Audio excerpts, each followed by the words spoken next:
My name is Sophie and I am 32 years old. My parents invited everyone to their 30th wedding anniversary except me and my 7-year-old son. They copied 500 of the most powerful people in Atlanta on a digital invitation that explicitly stated, "All our children brought this family respect except Sophie. She chose to be a lowly single mom and we no longer see her as our daughter." I did not shed a single tear. In fact, the next time my toxic family saw me, their faces went completely pale because they realized I secretly owned the very venue where they were hosting their lavish celebration. Before I continue this story, let me know where you are watching from in the comments below. Hit like and subscribe if you have ever had to stand up to a family who vastly underestimated your worth. Growing up in the affluent African-American society of Buckhead, Atlanta, meant projecting an image of absolute perfection to outsiders. But inside our sprawling mansion, emotional coldness permeated every single corner.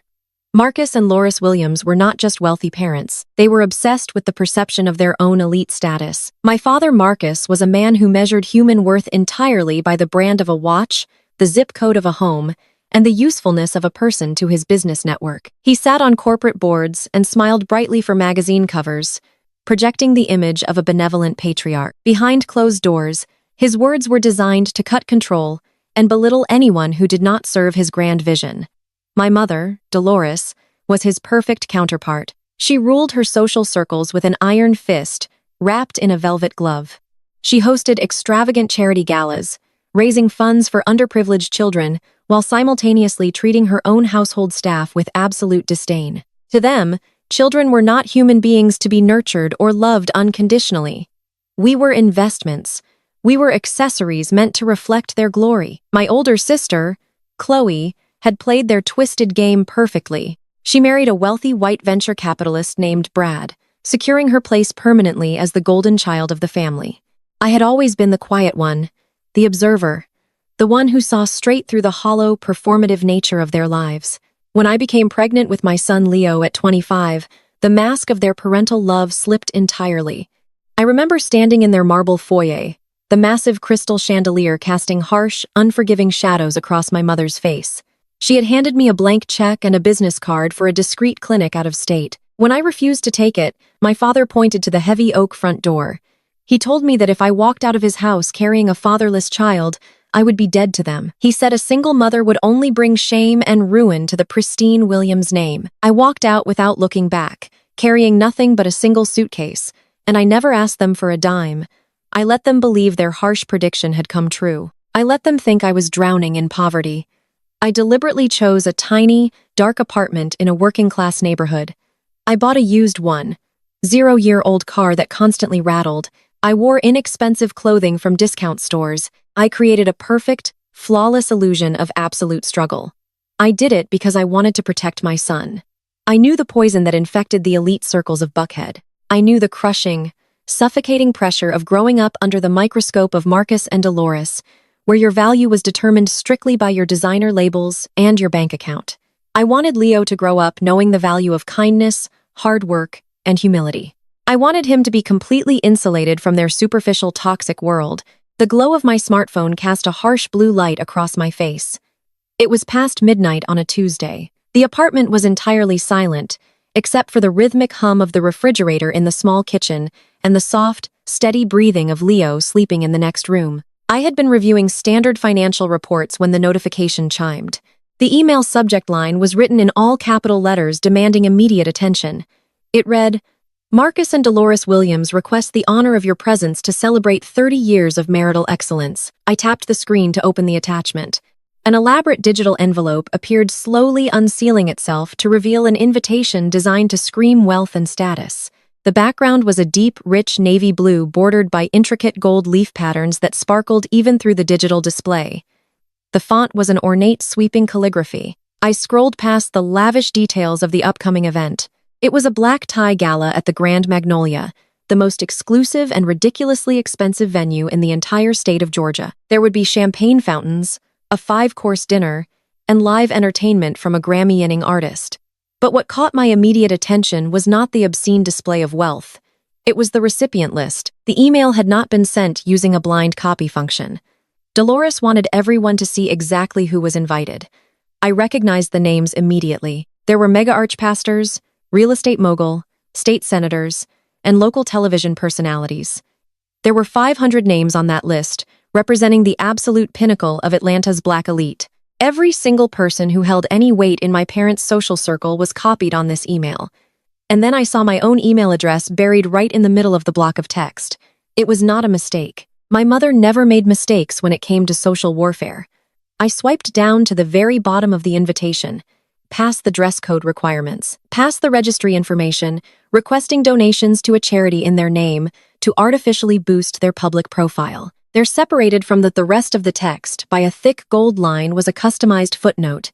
It was not meant to be a private message to me. It was a public declaration to all 500 guests. I read the words once, then I read them again. The viciousness of the statement seemed to leap off the screen and strike me in the chest. All our children brought this family respect except Sophie. She chose to be a lowly single mom. We no longer see her as our daughter. The cruelty was so precise, so incredibly calculated. Dolores had weaponized her own milestone anniversary to publicly execute my reputation. She wanted every socialite, every politician, and every gossiping aunt and buckhead to know that I had been formally exiled from the Williams family dynasty. She wanted them to view me with disgust, to see me as a pathetic cautionary tale of what happens when a child strays from the golden path of upper-class expectations. I sat completely still on my faded fabric sofa. The fabric was rough against my bare legs. The living room around me felt small and suffocating.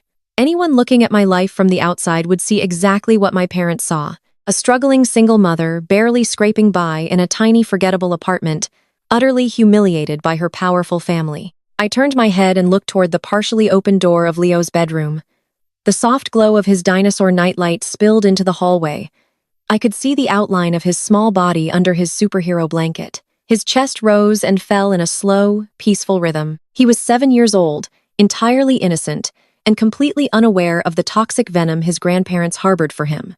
A fierce, overwhelming protective instinct flared in my chest. They could insult me all they wanted, but referring to the life I built with my son as lowly was an unforgivable offense. My phone vibrated violently against my palm. The notifications began to pour in. The moment the 500 guests opened that invitation and rated that vicious footnote, the digital whispers began. The screen lit up with a rapid-fire succession of text messages. They were from my aunts, my mother's friends, and various cousins who thrived on family drama. Aunt Vivian was the first to send a message. "Oh my goodness.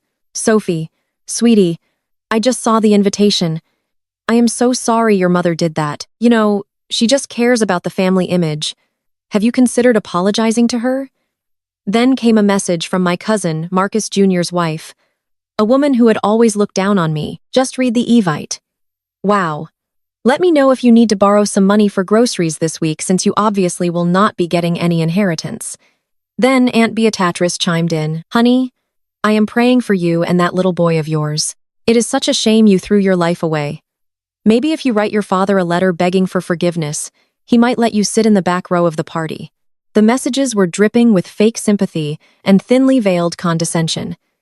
They did not actually care about my feelings. They were just thrilled to have a front row seat to the public destruction of my character. They wanted me to break down. They wanted me to reply with frantic, tearful explanations. They expected me to be shattered by this massive public excommunication. But I did not shed a single tear. I did not feel the familiar sting of rejection that used to paralyze me when I was younger. My breathing remained perfectly even. My heart rate did not spike. I simply sat there in the dim light of my modest living room and stared at the glowing screen. A cold, hard realization settled over me like a heavy suit of armor. For 7 years, I had kept my distance. I had allowed them to control the narrative. I had let my mother and father parade around Atlanta, painting me as the black sheep, the ungrateful failure who ruined her life with an unwanted pregnancy. I had tolerated their extreme arrogance because I truly thought silence was the absolute best shield for Leo. But tonight, they had crossed a line that could not be uncrossed. They had not just insulted me in private. They had used my son, my beautiful, perfect little boy, as a prop in their twisted social theater. They had branded us as lowly in front of 500 powerful people. They wanted to make sure everyone in their sphere knew that Sophie Williams was absolute nothingness. I locked my phone and set it face down on the cheap wooden coffee table. The screen went dark, but the golden image of the Grand Magnolia invitation remained burned into my mind. The Grand Magnolia, the absolute crown jewel of Atlanta real estate, the venue charged astronomical fees just to walk through the front doors. It was where the mayor held his prestigious fundraisers and where billionaires hosted their private galas. My parents must have drained a massive portion of their savings to secure that venue, all to prove to their friends that they were the absolute peak of high society. They had no idea. They had absolutely no idea that while they were busy maintaining their facade of superiority, I had been building an empire in the shadows. When I left their house 7 years ago, I did not just survive. I quietly, ruthlessly climbed the financial ladder. I utilized my degree, my incredibly sharp instincts, and a relentless drive to succeed. I founded a private equity firm. I called it Obsidian Holdings, through a complex web of shell companies and strict non-disclosure agreements. I began acquiring commercial real estate and distressed assets across the East Coast. My parents thought I was a struggling receptionist or a tired waitress. They did not know that my firm managed billions of dollars in assets. They did not know that the cheap thrift store clothes I wore were a deliberate costume. They did not know that I could buy their massive Buckhead mansion 10 times over in cash without blinking. And most importantly, they did not know that the Grand Magnolia, the very venue they had chosen for their grand spectacle of wealth and cruelty, had been quietly acquired by Obsidian Holdings 6 months ago. I owned the building. I owned the catering company that would serve their expensive food. I owned the elite security firm that would guard their doors. They had just sent a massive public declaration of war to the landlord of their own battlefield. I stood up from the sofa and walked over to the window.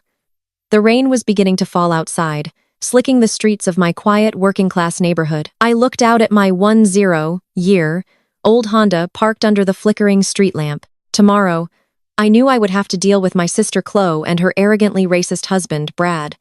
I knew the phone calls were coming. I knew they would try to twist the knife even deeper to make sure I stayed in my place. But tonight, I just let the silence of my apartment wash over me. I allowed myself a slow, chilling smile. They wanted to show the world that I was a complete failure. They wanted to play a ruthless game of power and humiliation. I was finally ready to play back, and I was going to systematically destroy their entire world.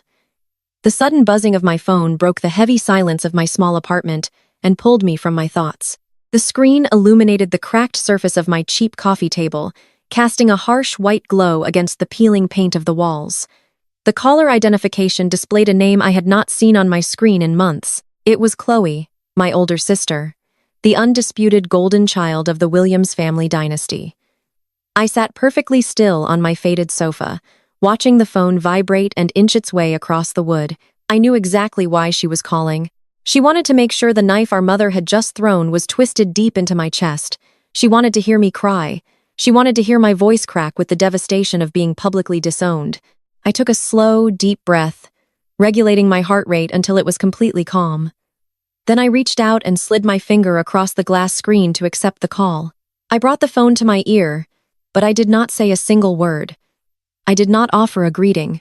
I simply waited in the dark. "Sophie? Are you there?" Chloe did not bother saying hello. Her voice was sharp and laced with an incredible amount of venom. In the background, I could hear the faint clinking of crystal glasses and the smooth sounds of a jazz piano. She was likely at one of her high society dinners in Buckhead, surrounded by people who thought she was the epitome of grace and success. "I heard you breathing, Sophie, so I know you are listening to me. Mom copied you on that anniversary email by mistake. Her assistant put the wrong distribution list into the software. But honestly, since you read it, you might as well hear the truth directly from me. It is time you finally understand your place in this world." I remained entirely silent. The quiet seemed to infuriate her even more, because her voice grew louder and more frantic. "Mom and Dad are going to be on the cover of Atlanta Elite magazine next week," she snapped. "Do you have any idea how important that is? This 30-year anniversary party is the social event of the decade. The mayor is coming.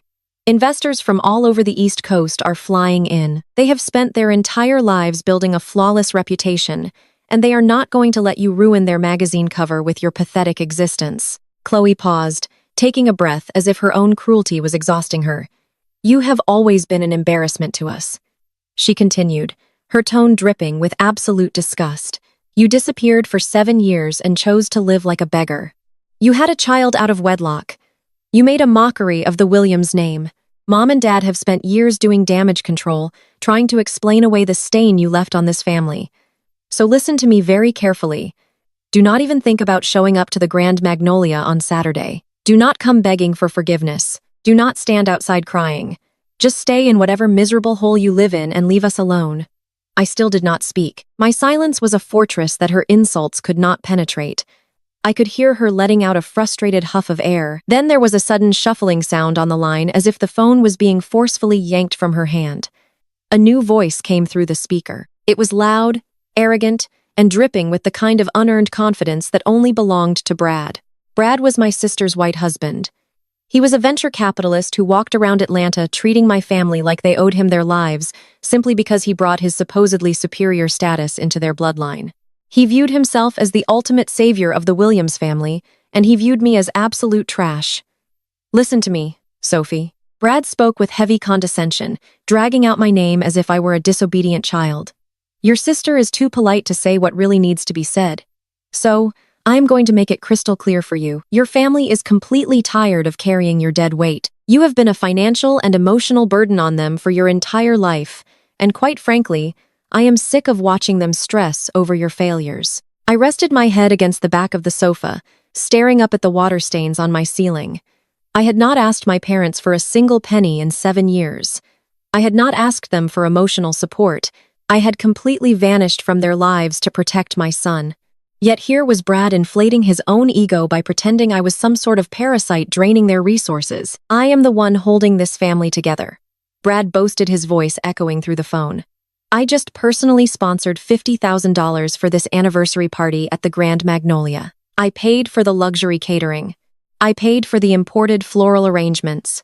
I am making sure your parents get the absolute best because they deserve to be celebrated by people of actual substance. People who bring value to the table. You bring nothing but shame. He let out a dark, mocking laugh. I know you probably thought you could show up and play the victim. I know you probably thought you could parade that little boy around and guilt your parents into writing you a check, but it is not going to happen. I hired a private security detail for the night.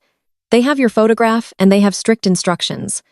So, do everyone a favor and keep your fatherless kid away from my red carpet. If you even try to step foot near the Grand Magnolia, my guys will drag you away in front of all those reporters. Are we clear? The mention of my son sent a cold, lethal wave of anger through my veins. They could attack me all they wanted. They could mock my clothes in my apartment and my perceived failures. But bringing my innocent child into their twisted game of superiority was the final nail in their coffin. Are we clear? Sophie, Brad demanded again, raising his voice. I slowly lowered the phone from my ear and pressed the end call button. I did not give him the satisfaction of hearing my voice. I did not defend myself or scream or cry. Giving them an emotional reaction would only feed their delusions of power. Instead, I placed the phone face down on the table and stood up. The air in my apartment felt different now. The heavy weight of their rejection was completely gone, replaced by a razor-sharp focus. I walked softly down the narrow hallway toward the second bedroom. I turned the doorknob carefully so it would not click and pushed the door open. The room was bathed in the soft blue light of a small star-shaped lamp on the nightstand. My son Leo was sleeping soundly. His small chest rose and fell in a peaceful, steady rhythm. One of his arms was thrown over his favorite stuffed bear, and his dark curls were pressed against the white pillowcase. I walked over to the side of his bed and looked down at him. My heart swelled with an overwhelming amount of love. Brad had called him a fatherless kid who would ruin his red carpet. My family saw him as a mistake. But looking at him, I knew he was the greatest thing I had ever done. I reached out and gently pulled the blanket up over his small shoulders, tucking him in to keep the chill of the rainy night away. Nobody is ever going to look down on you, I whispered softly into the quiet room. Nobody is ever going to make you feel like you do not belong. I promise you that. I lingered for another moment, just watching him breathe before stepping backward and quietly closing his bedroom door. The protective warmth I felt from my son instantly morphed back into absolute ice. As I returned to the living room, it was time to work. I walked past the worn-out sofa and sat down at the small wooden dining table pushed against the far wall. I opened my nondescript black laptop. It looked like a cheap generic computer you would find at a discount store that was entirely by design. but the hardware inside was custom-built and heavily encrypted. The screen flickered to life, displaying a stark black background. I typed in a complex sequence of passwords and security keys, authenticating my identity through multiple layers of verification. The screen transitioned from black to a deep, sleek gray. A minimalist logo appeared in the center of the screen, a highly stylized geometric gemstone. Beneath it, the words Obsidian Holdings materialized in crisp silver letters. I was now logged into the master administrative portal of the private equity firm I had built from the ground up over the last 7 years. The portal granted me absolute access to billions of dollars in commercial real estate assets, distressed company acquisitions, and high-yield investment portfolios stretching across the entire eastern seaboard. I bypassed the general revenue dashboards and navigated directly to the commercial property management database. I typed the Grand Magnolia into the search bar. The system instantly pulled up the complete financial profile of the venue. I clicked on the current event ledgers and scrolled down to the upcoming weekend. There it was, the Williams family 30th anniversary gala. I opened the billing details for the event. The total cost for the venue rental, the luxury catering, the security, and the premium staff was staggering. But as I looked at the payment history, a cold smirk crossed my face. The ledger showed that my parents had only paid a 10% holding deposit. There was a note attached to the file from the venue's general manager stating that Marcus Williams had requested a strict deferment on the remaining balance, asking to pay the rest of the massive bill. 30 days after the event concluded, they were throwing a party they could not even afford, relying entirely on their social reputation to delay their debts. I switched tabs on the portal and opened the private lending and distressed asset database. My fingers flew across the keyboard as I typed in the name of Brad's venture capital firm. The search results populated instantly, throwing a wealth of confidential financial documents onto my screen. Brad walked around Atlanta, pretending he was an untouchable titan of industry, holding his wealth over my family like a weapon. But the numbers on my screen told a completely different story. His venture capital firm was currently hemorrhaging money. His last 3 major investments had filed for bankruptcy. The firm's credit rating was entirely destroyed, and traditional banks had cut off his funding months ago. I opened a subfolder labeled Urgent Capital Requests. Inside, I found a series of desperate loan applications submitted by Brad's firm, begging for an emergency cash injection to avoid total corporate collapse. He had applied to a shadow lending subsidiary which was quietly wholly owned by Obsidian Holdings. He had no idea that the anonymous corporate entity he was begging for money was actually controlled by the woman he had just verbally abused on the phone. I clicked deeper into the loan application to secure the bailout funds. Brad had put up his personal assets as collateral. He had secretly signed over the deed to the massive luxury mansion he shared with my sister Chloe. He had signed over his luxury cars and his personal investment accounts. He was completely leveraged to the breaking point. He was living on a knife edge of total financial ruin, putting on a brave face at society dinners while secretly drowning in debt. I leaned back in my chair, the glow of the laptop screen reflecting in my eyes. The silence of the apartment felt different now. It felt like the deep quiet right before a massive storm. Brad had bragged about giving my parents $50,000 for their party, acting like he was handing out pocket change. He used that money to buy their respect, and to buy the right to insult me and my son. I looked at the glaring red numbers on the screen, showing his desperately overdue payments and his pending loan applications. The sheer arrogance of his phone call echoed in my mind. "Keep your fatherless kid away from my red carpet." I reached out and traced the edge of the keyboard with my index finger. A cold, calculating smile stretched across my face in the dark room. 50 grand, Brad. I whispered to the empty apartment, my voice perfectly steady and completely devoid of mercy. "You have not even paid my lease yet." 3 days later, the heavy gray clouds that had been hanging over Atlanta finally broke, giving way to a harsh, blinding sunlight. I steered my 10-year-old Honda Civic off the busy highway and onto the sweeping, tree-lined avenues of Buckhead. The transition from the normal world to this enclave of the elite was always jarring. One moment you were navigating regular city traffic, and the next you were driving through a carefully manicured fortress of extreme wealth. The estates in this neighborhood sat far back from the road, hidden behind towering wrought iron gates and thick walls of emerald green hedges. The lawns were aggressively green. The driveways were paved with imported stone, and the security cameras tracked every single vehicle that dared to pass by. This was the world my parents worshipped. This was the world they believed they ruled with absolute authority. In the back seat of my car, my 7-year-old son, Leo, was quietly looking out the window. His small hands were clasped tightly around a worn-out red rubber ball. I had promised him we would stop at his favorite park after we ran this one quick errand.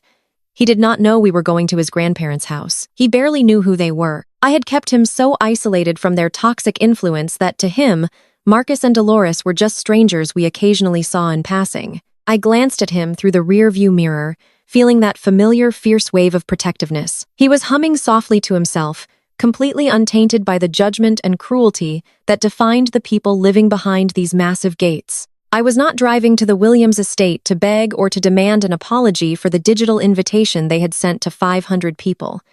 I was not there to confront them about the vicious phone call from Chloe and Brad. I was simply there to return a vintage silver brooch. It belonged to my Aunt Vivian, who was staying in their guest house for the week leading up to the grand anniversary party.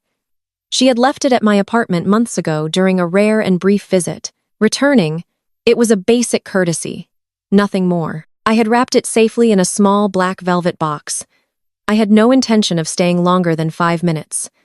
I pulled up to the massive security gates of my parents' estate. The wrought iron structure was unnecessarily imposing, featuring the family initial forged in shiny gold at the absolute center. I rolled down my window and pressed the intercom button. The security guard recognized my face on the high-definition camera and buzzed me in without speaking a single word. The heavy metal gates swung open slowly, with a quiet, mechanical hum. I drove my rattling car up the long, circular driveway. The tires crunched loudly against the pristine white gravel.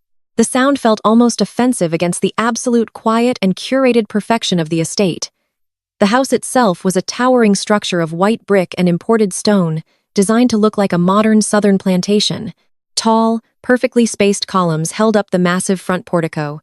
A huge marble fountain bubbled in the center of the circular driveway, sending droplets of water sparkling into the bright sunlight. Parked near the front steps were my father's flawless black Mercedes and my mother's pristine white Range Rover. The cars were washed and detailed to absolute perfection, acting as shiny metal trophies of their supposed wealth.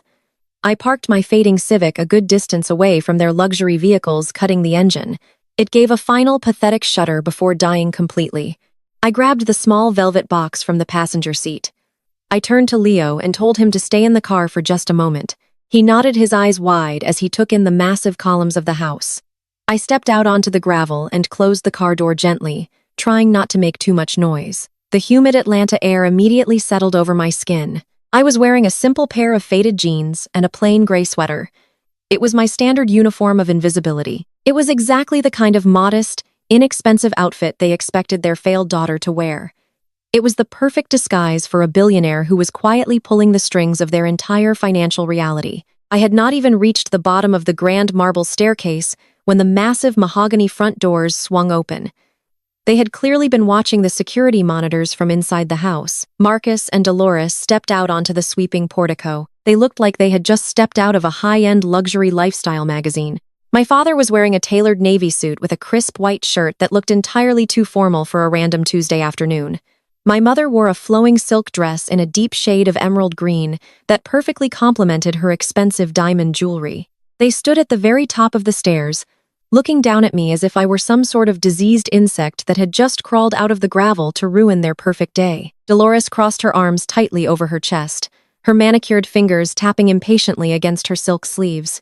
Her face was contorted into a mask of absolute, unadulterated disgust. She did not bother offering a greeting. She did not ask how I was doing or how her grandson was.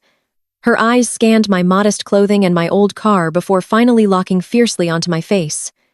"Who let you pass the gate?" she demanded, her voice sharp and echoing across the quiet courtyard. She did not wait for me to answer. Her tone was dripping with pure poison, intended to cut me down immediately. I told the guards specific not to allow any unapproved visitors this week. Next week, your father and I are going to be featured on the cover of Atlanta Elite magazine.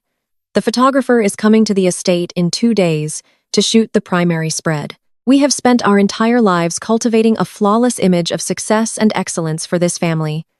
Your illegitimate pregnancy at 25 is the only stain on my legacy. I will not have you showing up here looking like a vagrant and ruining the aesthetic of my home. Get out. I stood at the bottom of the steps, looking up at the woman who had given birth to me. Her face was tight with anger and a strange underlying panic. She was genuinely terrified that my mere presence on her driveway would somehow strip away her elite status and expose her to the judgment of her wealthy neighbors. I did not feel the crushing weight of rejection that used to suffocate me when I was younger. I did not feel the desperate urge to cry or to explain myself or to beg for her approval. Instead, I felt a profound sense of clinical observation. I looked at the heavy diamond necklace resting against her collarbone. I knew exactly how much high-interest debt was attached to that specific necklace. I looked at my father standing silently beside her, his posture rigid and arrogant. I knew exactly how many of his corporate investments were currently failing and how close he was to total financial collapse. They were standing on a fragile house of cards, pretending it was a fortress of solid stone. I maintained complete silence. I simply stood there and absorbed the absolute absurdity of their arrogance. My silence seemed to unnerve my father. Marcus stepped slightly forward, placing a protective hand on my mother's elbow. He looked down at me with cold, empty eyes that held absolutely no warmth for his own child. "You heard your mother, Sophie?" he said, his voice a low, menacing rumble. "You were explicitly told in the invitation that you are no longer welcome in our social circles. Your sister Chloe already warned you not to show your face here. We are hosting the most important event of our lives this weekend at the Grand Magnolia. We are dealing with high-level vendors and elite guests. We do not have the time or the patience to deal with your pathetic attempts to beg for forgiveness or money." The mention of the Grand Magnolia almost made me smile. The restraint it took to keep my face completely blank was immense. My father was standing there puffing out his chest and using a venue that I secretly owned as a weapon to intimidate me. He was bragging about an event that was currently sitting on my desk as an unpaid, heavily deferred invoice. The irony was so thick it was almost suffocating. I looked down at the small velvet box in my hand. I had driven all the way out here just to do a simple favor for an aunt. But my parents could not even comprehend a world where I was not desperate for their attention or their wealth. They were entirely trapped in their own narcissistic reality. I slowly raised my head and met my mother's furious gaze. "I am not here to ruin your magazine cover, Dolores," I said, my voice perfectly flat and completely devoid of any emotional inflection. I did not even call her mom. The title felt completely inappropriate for the hostile woman standing above me. "I am simply here to drop off Aunt Vivian's vintage silver brooch. She left it at my apartment.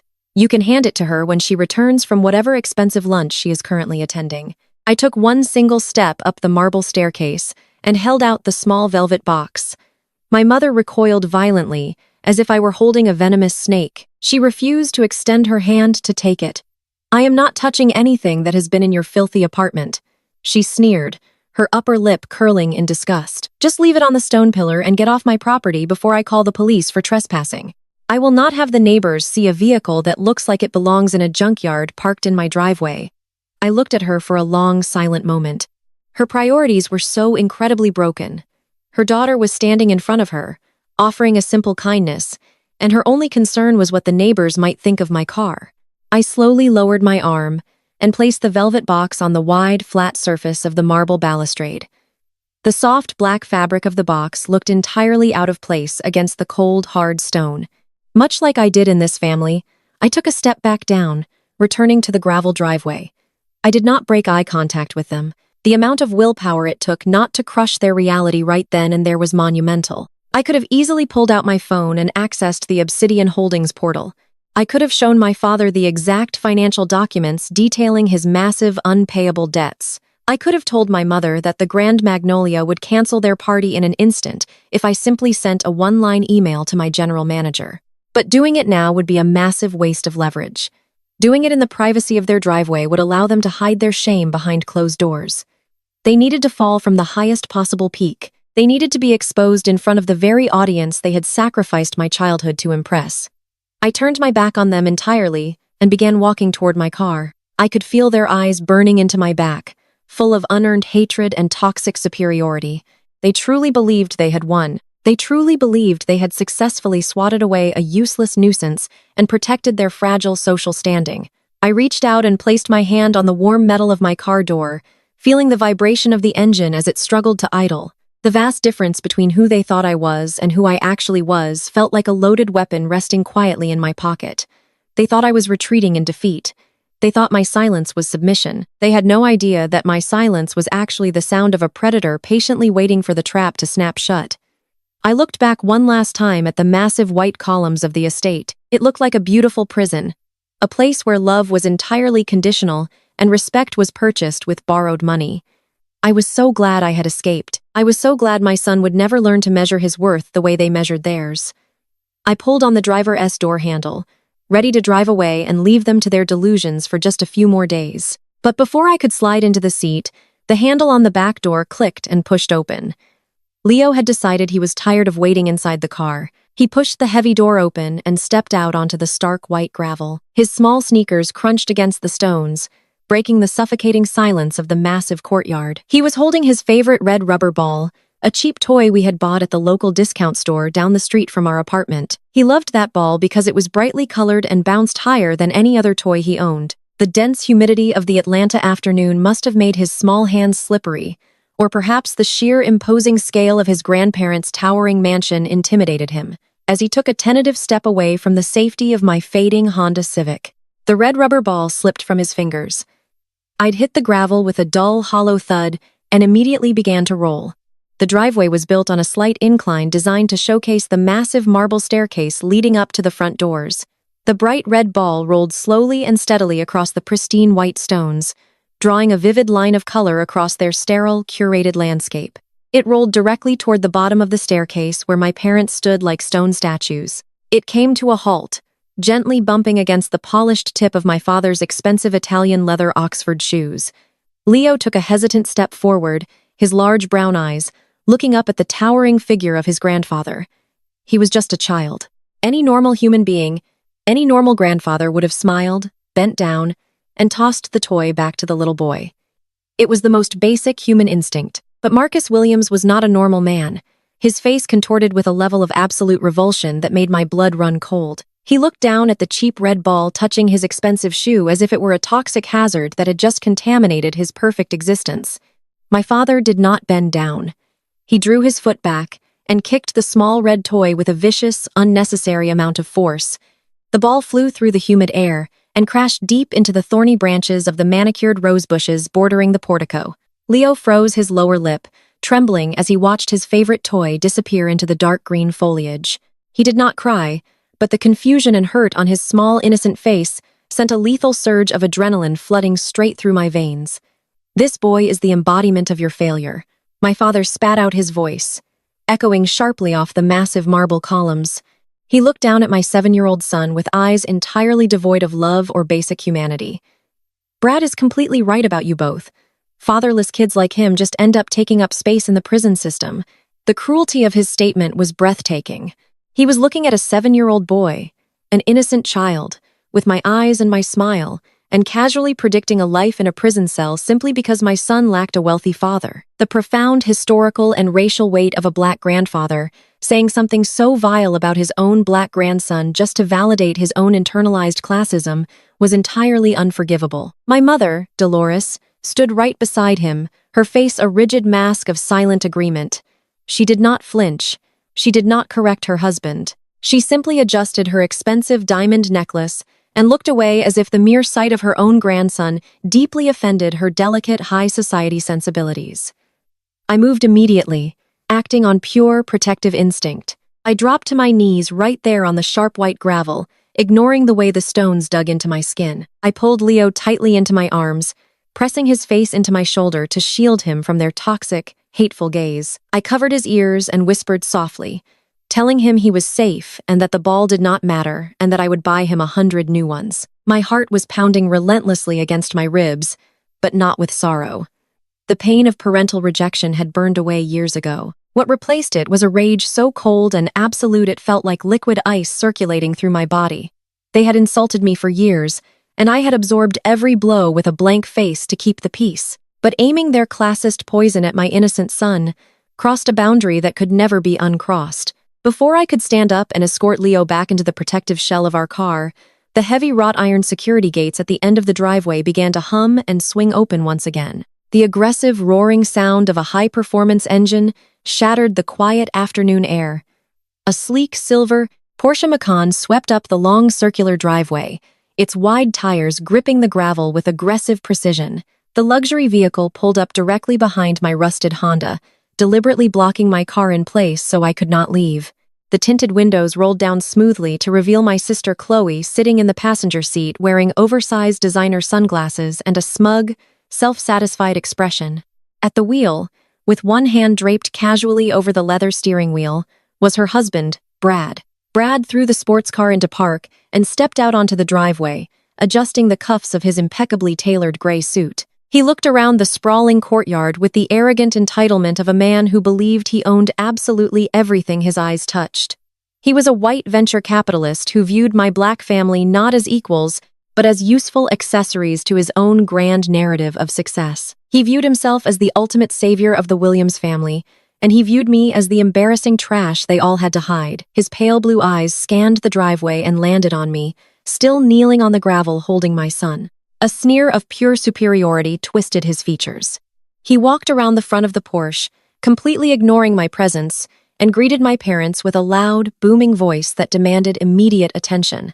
"Marcus Dolores looking spectacular as always," Brad announced, projecting an aura of extreme wealth and unearned power. My parents visibly relaxed at the sound of his voice, their hostile posture transforming instantly into fawning submission. Then Brad slowly turned his attention back to me, looking me up and down with heavy, suffocating condescension. Chloe stepped out of the car next to her high heels, clicking sharply against the stones. She sighed loudly, running a hand through her expensive blowout, as if my mere existence was a massive inconvenience to her day. "I cannot believe you actually showed up here, Sophie," Chloe said, shaking her head in mock pity. "Mom sent that email to 500 people. We told you to stay away. You are practically begging to be humiliated in front of the neighbors." Brad chuckled a dry, humorless sound that grated against my ears. He reached into the inner breast pocket of his custom suit jacket and pulled out a thick white envelope. He held it up between his index and middle finger, waving it slightly in the humid air so the sunlight caught the edges. "Listen carefully," Sophie Brad said, his voice dripping with the kind of condescending charity you would offer to a stray animal. "Your family is completely exhausted by your constant need for attention and your endless financial failures. We all know exactly why you drove that piece of junk car all the way out here to Buckhead. You wanted to panhandle for some cash before the big anniversary weekend. You wanted to use that kid to guilt your parents into writing you a check. So, I am going to do you a massive favor and save everyone the headache of dealing with your tears." He stepped forward, his expensive leather shoes crunching loudly on the gravel, closing the distance between us. I remained kneeling, my arms wrapped protectively around Leo, staring up at him with an entirely blank expression. Brad did not hand the envelope to me. He did not offer it with any shred of human dignity. Instead, he looked me dead in the eye, flicked his wrist, and deliberately threw the envelope onto the dirt and gravel right at my feet. It landed with a soft, pathetic slap against the sharp white stones. The paper flap fell open, slightly, revealing a thick, heavy stack of crisp $100 bills bound by a paper band. "There is a $1,000 in there," Brad said, crossing his arms over his chest and looking down his nose at me. "Take it. Buy the kid some decent clothes so he does not look like absolute trash the next time he steps out of a car. Go to a discount store, buy some cheap groceries, and get your pathetic life together. And remember exactly what I told you on the phone. Stay far away from the Grand Magnolia on Saturday night. If you even drive your rusted car past the venue, my private security team will have you arrested and dragged away for trespassing." The entire courtyard went dead silent, save for the bubbling of the massive marble fountain in the center of the driveway. Chloe smiled proudly at her husband, leaning against the sleek hood of their Porsche, completely validating his vicious behavior. My parents watched the entire scene with quiet approval. They were entirely comfortable standing on their grand portico, letting their white son-in-law throw money in the dirt at their black daughter and grandson. They believed Brad was putting me in my proper place, asserting the harsh social hierarchy that governed their shallow, empty lives. They all stood there waiting for me to break. They fully expected me to scramble in the dirt and eagerly snatch up the cash like a starving, desperate beggar. They expected me to cry and apologize for ruining their afternoon and thank Brad for his overwhelming generosity. They wanted to see me physically bow down to their perceived financial superiority. I looked down at the thick white envelope resting against the sharp white stones, I looked at the crisp green edges of the $100 bills peeking out from the paper. Then I looked at Leo, making sure his face was still hidden in my shoulder, so he would not have to see the ugliness radiating from the adults towering above him. My breathing was perfectly steady. My mind was executing strategic calculations at 1,000,000 miles an hour. Brad had just thrown $1,000 in the dirt to humiliate me completely, unaware that the woman he was insulting could buy and sell his failing venture capital firm before he even finished his morning coffee. He had just threatened to ban me from the Grand Magnolia, a venue that I had quietly purchased in cash 6 months ago. The sheer monumental arrogance of his actions was almost poetic. They had handed me the absolute perfect weapon to destroy them, and they had wrapped it in a bow of their own staggering ignorance. I did not scramble in the dirt. I did not reach out with trembling hands to gather the crumpled $100 bills scattered across the sharp white stones. The silence in the courtyard was absolute, broken only by the aggressive hum of Brad's idling Porsche and the rhythmic splashing of the massive marble fountain behind him. Everyone was watching me. My mother, Dolores, stood with her chin tilted upward, waiting for my inevitable submission. My father, Marcus, crossed his arms over his chest, his face a mask of vindicated superiority. Chloe leaned against the expensive silver hood of the sports car, a twisted smile playing on her lips. They were all waiting for the broken single mother to crawl in the dirt for their table scraps. Instead, I slowly released my tight, protective grip on my son. I kept my body positioned between Leo and the toxic adults towering above us, shielding his innocent eyes from the ugly reality of his own bloodline. I stood up very slowly. The fabric of my cheap faded jeans brushed against the gravel as I rose to my full height. I did not dust off my knees. I did not brush the dirt from my hands. I simply stood there, letting the humid Atlanta air settle around us. The profound stillness of my posture seemed to confuse them. Brad's arrogant sneer faltered for a fraction of a second. He was used to people cowering before his wealth. He was used to people crying or shouting or begging when he threw money at them. He had no script for a woman who simply looked at him with the cold, detached observation of an apex predator. I took one measured step forward, the gravel crunching softly beneath my worn-out sneakers. I looked down at the thick white envelope resting in the dust. The paper band holding the cash together had slipped slightly, revealing the crisp green edges of the bills. $1,000. To a struggling single mother, it would be a fortune. To the woman standing in front of them, it was a rounding error on a daily interest yield. I bent at the waist, keeping my spine perfectly straight, and picked up the envelope. The paper was slightly damp from the morning dew that still clung to the lower rocks of the driveway. I held the envelope between my thumb and index finger, treating it not like a lifeline, but like a piece of contaminated trash. I slowly, casually brushed a speck of dirt from the crisp white paper. Then I began to walk toward Brad. I did not rush. My footsteps were slow, deliberate, and completely devoid of fear. The physical distance between us was perhaps 10 feet, but with every step I took, the atmosphere in the courtyard shifted.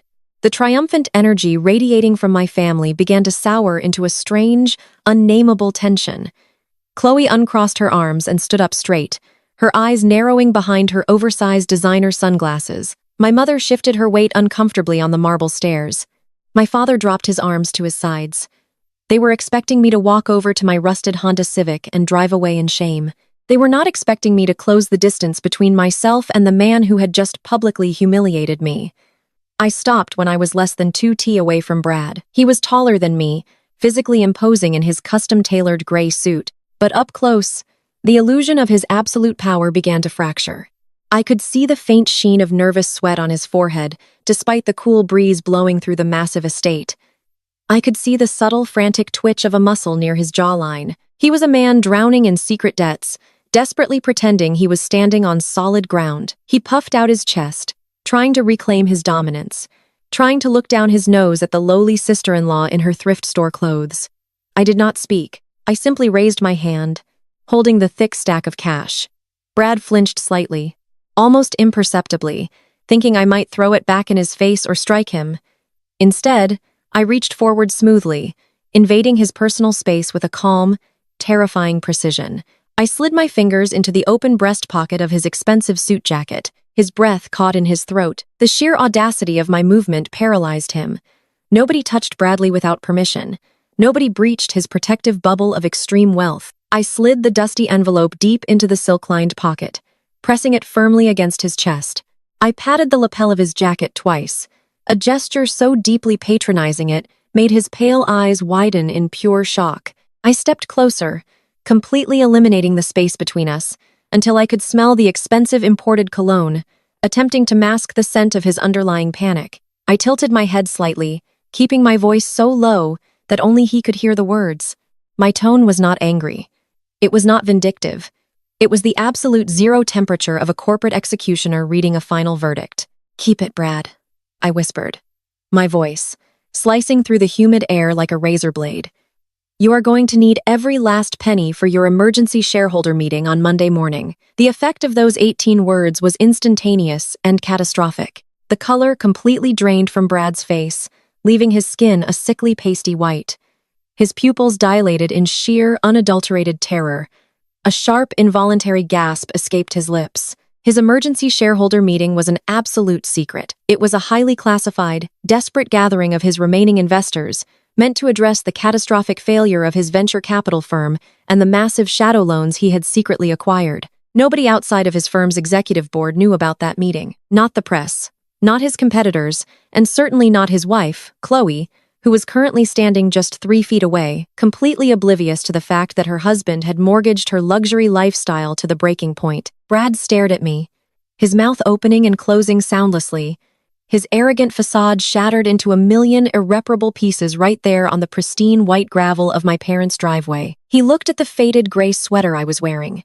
He looked at my rusted 1-0-year-old car parked behind him, and then he looked back into my eyes. The terrifying disconnect between my impoverished appearance and my impossible access to his most classified financial secrets completely broke his brain.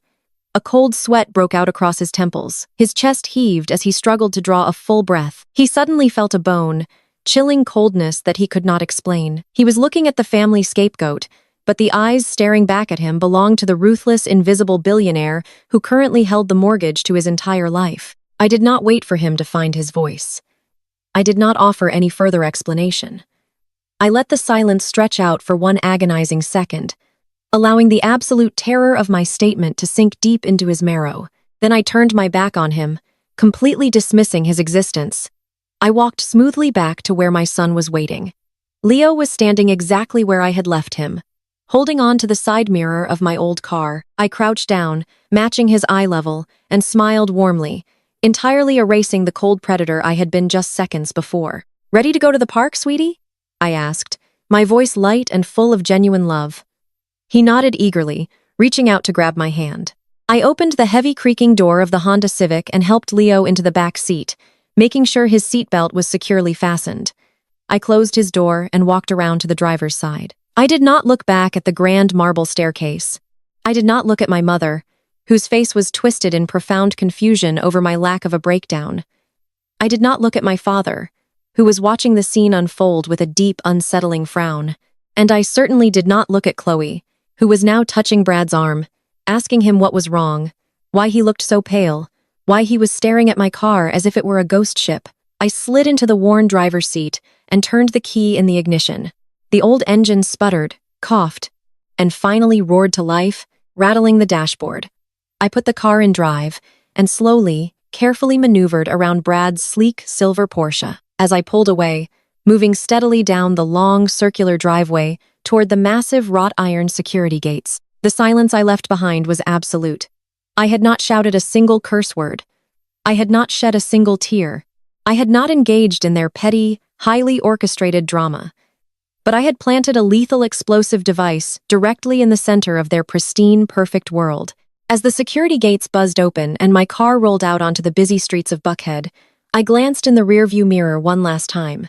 The image of Brad standing frozen in the driveway, clutching his chest where I had placed the envelope, was a beautiful piece of art.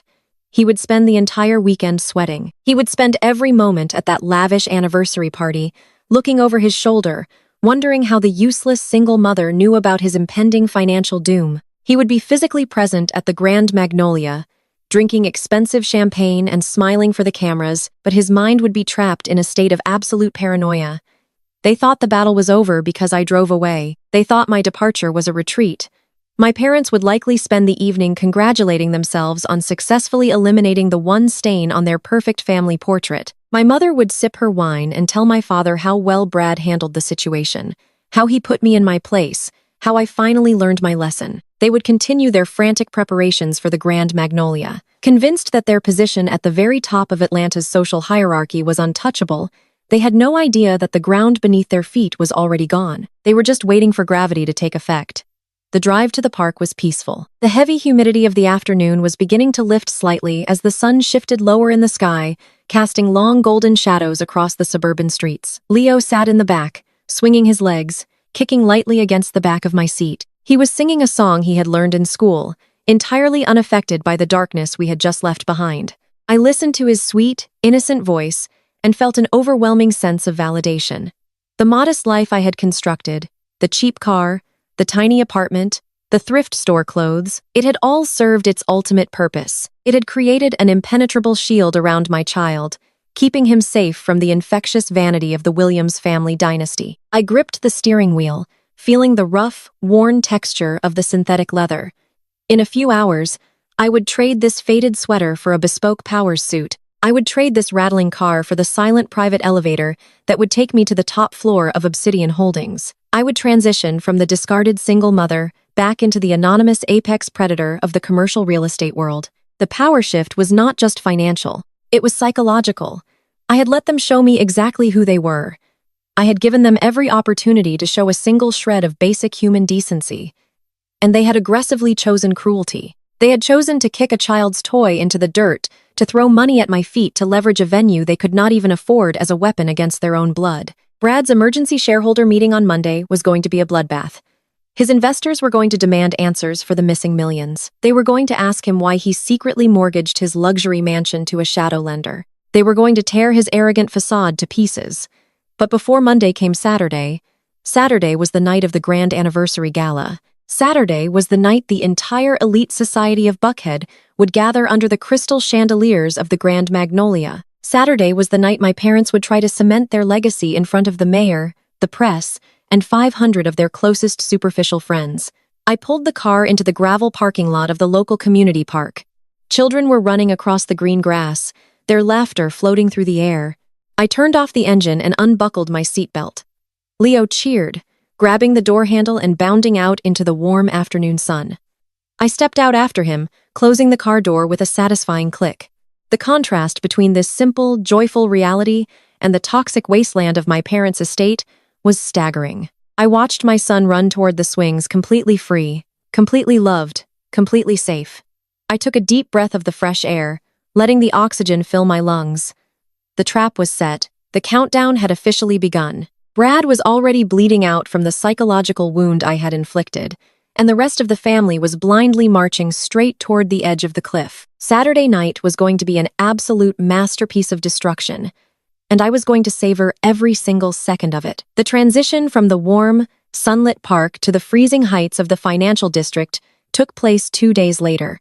It was early Thursday morning. The thick, heavy humidity of the Atlanta summer was locked outside the tinted glass of the tallest skyscraper in the city.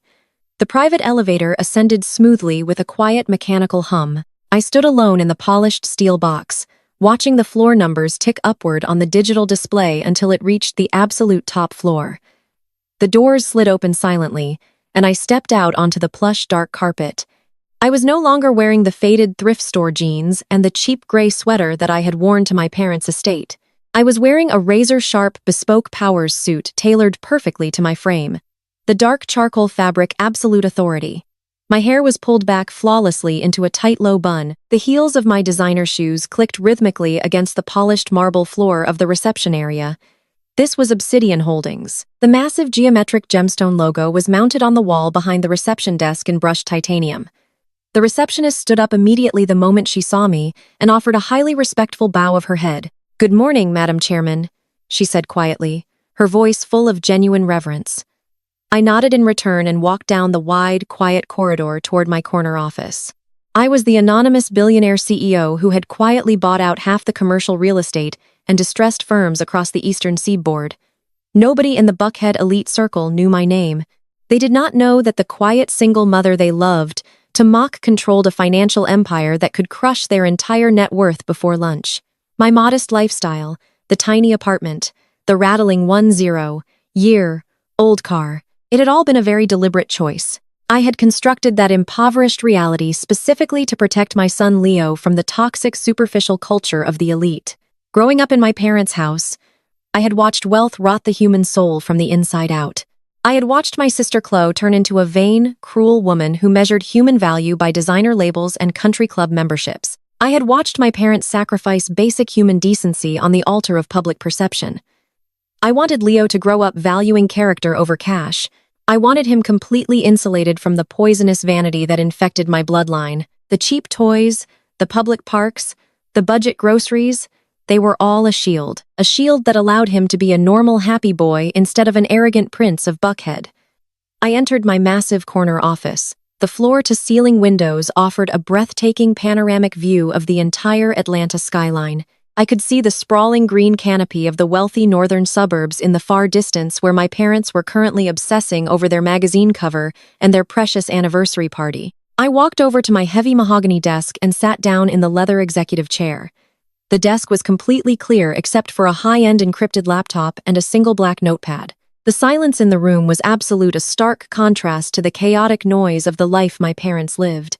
A soft, firm knock at the door interrupted the quiet. My chief operating officer, Desmond, walked into the room carrying a thick black folder. Desmond was a brilliant, ruthless corporate attorney and financial strategist who had been with me since the very beginning of Obsidian Holdings. He was one of the few people on Earth who knew my true identity and my full family history. He closed the heavy oak door behind him and took a seat across from my desk. His face was unreadable, but the rigid set of his shoulders told me he was bringing something significant. "We have a situation regarding the Grand Magnolia property," he said, placing the black folder on the polished wood between us. I leaned back in my chair, steepling my fingers together. "Tell me," I said, my voice perfectly calm and completely devoid of emotion. Desmond opened the folder and slid a printed financial ledger toward me. "It concerns the booking for Saturday night, the Williams Anniversary Gala." He began leaning forward slightly.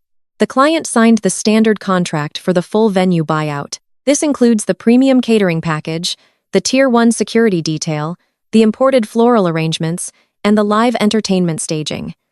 The total invoice runs well into the hundreds of thousands of dollars. It is one of the most expensive packages the venue has ever put together. However, they only submitted a 10% initial deposit to secure the date." I looked down at the ledger, scanning the neat rows of numbers. A 10% deposit for a gala of that magnitude was highly unusual for our premier properties. "And the remaining balance?" I asked, keeping my gaze fixed on the paper. Desmond adjusted his glasses, pushing them up the bridge of his nose. "Mr. Marcus Williams personally contacted our venue management team late last week. He utilized his status as a prominent figure in the local business community to request a special VIP deferment. He claimed that due to various complex investment tie-ups, he needed to delay the final massive payment until 30 days after the event concluded. He spent nearly an hour on the phone with the manager, practically begging for the extension. He stated it was a critical issue of keeping up appearances for an upcoming magazine coverage. He promised that full payment would be submitted the moment his next round of quarterly dividends cleared his accounts. Our venue manager, wanting to avoid a public relations incident with such a high-profile local family, conditionally approved the deferment based on the Williams family public reputation. The sheer pathetic reality of their situation laid bare on the crisp white paper before me was almost laughable. My father, a man who had just stood on his marble staircase and told me my son would end up in a prison cell, was begging a venue manager for a payment extension because he was secretly broke. He had kicked my child's toy into the dirt and boasted about his elite status while simultaneously pleading for credit from a faceless corporate landlord. He was throwing an obscenely lavish party to impress people. He did not even like using money. He absolutely did not have. The hypocrisy was so thick it was physically nauseating. He thought he was pulling a fast one on a random real estate conglomerate. He had no idea he was begging his own discarded daughter for a financial lifeline. I pictured my mother standing in her silk dress, sneering at my faded clothes while her husband secretly leveraged their entire future just to rent a ballroom. I pictured Brad throwing $1,000 in the dirt, acting like he was a king when his own father-in-law was drowning in unpaid invoices. They were all living a massive collective delusion. They had built a fortress out of smoke and mirrors, and they were violently defending it against anyone who threatened to expose the truth. A heavy, freezing silence settled over the vast corner office. I looked out the window at the sprawling city below, watching the tiny cars move along the highways like insects. Then I looked back at the financial documents resting on my desk. The slow-burning anger I had suppressed in the driveway crystallized into something pure and lethal. It was no longer just about defending my son or seeking an apology for years of abuse. It was about executing absolute, undeniable justice. It was about tearing down the false idols they had worshipped for 30 years and forcing them to look at the ruins. I looked directly into Desmond's eyes. The temperature in the room seemed to drop 10 degrees. "Cancel all their VIP deferments," I said, my voice dropping to a dangerously quiet register. Desmond paused, his pen hovering over his notepad. "Cancel them entirely?" he asked, seeking absolute clarification on the directive. "Yes," I replied, my tone leaving zero room for debate. "But do not tell them now. Wait until Saturday night. Let them show up in their expensive, tailored outfits. Let them set up the imported flowers in the towering champagne fountains. Let the cameras flash. Let all 500 of their high society guests arrive and get comfortable in their seats. Let my father bask in the glory of his fake wealth for exactly 1 hour. Then exactly 60 minutes into the event, I want the venue manager to approach Marcus and Dolores and demand full payment of the remaining balance immediately." Desmond nodded slowly, a grim understanding crossing his features. He knew exactly what kind of people my parents were, and he knew exactly what this command meant. "And if they cannot pay," he asked, knowing full well they did not have the liquid assets to cover the massive bill without the deferment. "If their cards decline, do not kick them out," I instructed, leaning forward slightly, so the absolute finality of my order was crystal clear. "Do not escort them to a back room to handle it privately. Do not allow them the dignity of a quiet exit. I want the venue manager to walk straight to the main stage. I want the music cut off completely. I want the spotlight turned on. I want him to bring the post machine right up to the microphone in front of the mayor, the press, and every single elite guest they invited. Let the entire city watch their credit cards decline on the main stage." Desmond closed the black folder with a definitive, sharp snap. A rare cold smile touched the corner of his mouth. He recognized the absolute tactical brilliance of the plan. It was not just a denial of service, it was a public execution of their social standing. "It will be done exactly as you command, Madam Chairman," he said, standing up from his chair. He gathered the documents and turned to leave the office. I watched him walk to the heavy oak door. "Desmond," I called out softly before he could turn the handle. He paused and looked back over his shoulder. "Make sure the security team at the Grand Magnolia is fully briefed," I added. "Tell them the chairman will be attending the event in person." Desmond gave a slow, respectful nod. "Understood, Madam Chairman." He walked out of the office, leaving me alone with the quiet hum of the air conditioning. I swiveled my leather chair around to face the massive window, looking out over the Buckhead skyline one more time. The trap was no longer just set. It was locked and loaded. My parents had spent 30 years building an empire of lies and arrogance. They had sacrificed their own daughter to maintain a shiny, hollow facade. They had treated my son like dirt to validate their own pathetic classism. On Saturday night, it was going to take less than 5 minutes for me to burn their entire fake reality completely to the ground. The empire in the shadows was finally stepping into the light, and there would be absolutely no mercy for the people who had forced me into the dark. The heavy oak door to my office opened again less than an hour later. The thick glass windows of my skyscraper suite muffled the chaotic sounds of downtown Atlanta, leaving the room in a state of absolute clinical silence. This time, Desmond was not carrying a standard black folder. He walked across the plush carpet holding a thick, bright red file. In the rigid organizational structure of Obsidian Holdings, a red file meant only one thing. It was a high-priority distress acquisition. It meant a company was actively bleeding out and begging us for a financial tourniquet before they went into total cardiac arrest. Desmond placed the glaring red folder on my desk, exactly where the venue ledger for the Grand Magnolia had been sitting moments before. His face was a mask of professional stoicism, but I had worked with him long enough to recognize the faint trace of satisfaction in his eyes. Desmond knew everything about my past. He knew why I drove a rusted car and lived in a tiny apartment. He knew about the emotional terrorism my parents inflicted on me, and he knew exactly how much I despised my sister Chloe and her husband Brad. I opened the cover of the red file, and the very first page displayed the bold embossed logo of Apex Venture Capital. It was Brad's firm, the exact same firm he used as a weapon to bludgeon my family into absolute submission. The same firm that gave him the arrogant audacity to stand on my parents' driveway and throw $1,000 in the dirt at my feet while calling my son fatherless trash. I began to read through the internal audits that our shadow team had quietly compiled over the last 48 hours. The numbers printed on the crisp white paper were absolutely catastrophic. Brad had completely botched 3 massive tech investments in a single row. His flagship portfolio had lost over $40 million in just 1 quarter due to his reckless arrogance and refusal to listen to his own risk analysts. His primary investors, the very people he constantly bragged about entertaining at country clubs, were now actively threatening litigation. Traditional banks had permanently blacklisted him to cover up his monumental failure and avoid a humiliating public scandal. Brad had engaged in a series of desperate, highly illegal maneuvers. He had secretly leveraged his own personal assets without telling his business partners or his wife. He had taken out a massive hidden second mortgage on the sprawling Buckhead mansion he shared with my sister Chloe. He had emptied their joint savings accounts and liquidated their stock portfolios. He had essentially gambled the roof over his wife's head to hide his staggering incompetence. Chloe, of course, had absolutely no idea about any of this. She was probably at a luxury salon right now, getting expensive treatments, and bragging to her equally shallow friends about her wealthy white husband. She spent her days shopping for designer clothes and preparing for the grand anniversary party, entirely convinced she had secured a lifetime of elite status by marrying him. She thought she was sitting on a throne of untouchable wealth.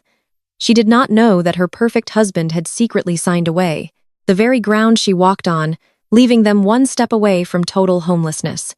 Desmond stood perfectly still, waiting patiently for me to finish reading the devastating executive summary. Bradley applied for an emergency bridge loan through one of our anonymous shadow subsidiaries. Desmond explained, his voice entirely devoid of pity. He is asking for $10 million to avoid immediate insolvency. He put up his remaining equity in his firm, his home, and all his liquid assets as absolute collateral. He believes he is dealing with a faceless overseas hedge fund that specializes in high-risk bailouts. He is completely desperate, Madam Chairman. Desmond reached over and turned to the next page in the file, highlighting a printed email chain. His communications to our underwriters have escalated from professional inquiries to outright begging over the last 24 hours. He stated that if he does not secure funding by this weekend, his firm will publicly default on Monday morning, causing a massive scandal in the Atlanta financial sector. I stared at the desperate signature on the loan application.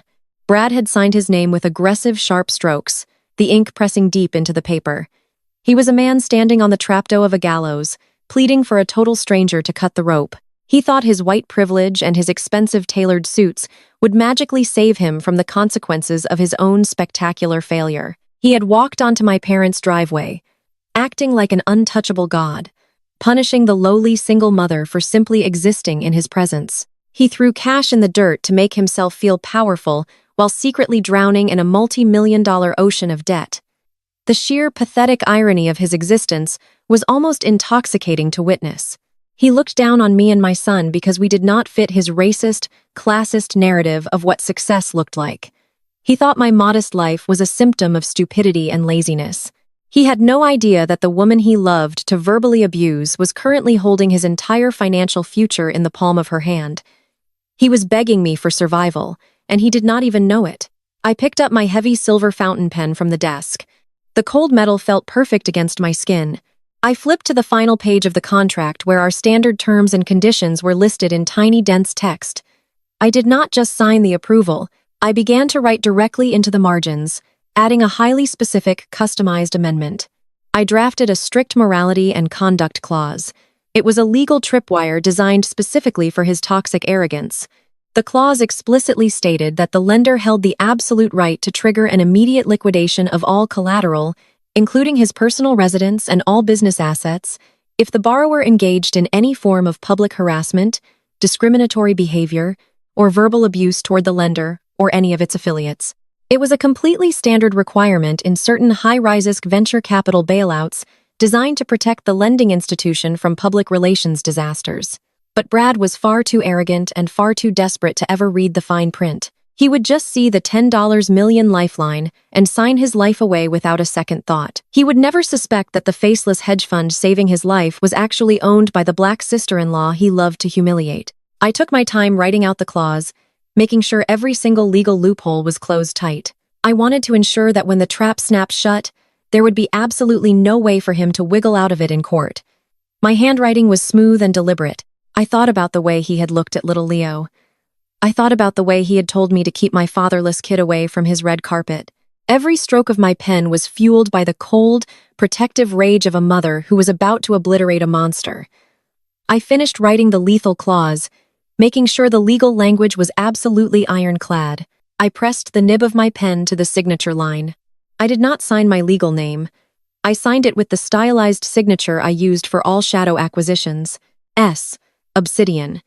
The ink dried instantly against the crisp white paper binding Brad's entire existence to my absolute control. With that single stroke of a pen, I officially owned the mansion my sister slept in and the company my brother-in-law used to terrorize my family. I held the power to render them completely bankrupt with a single phone call.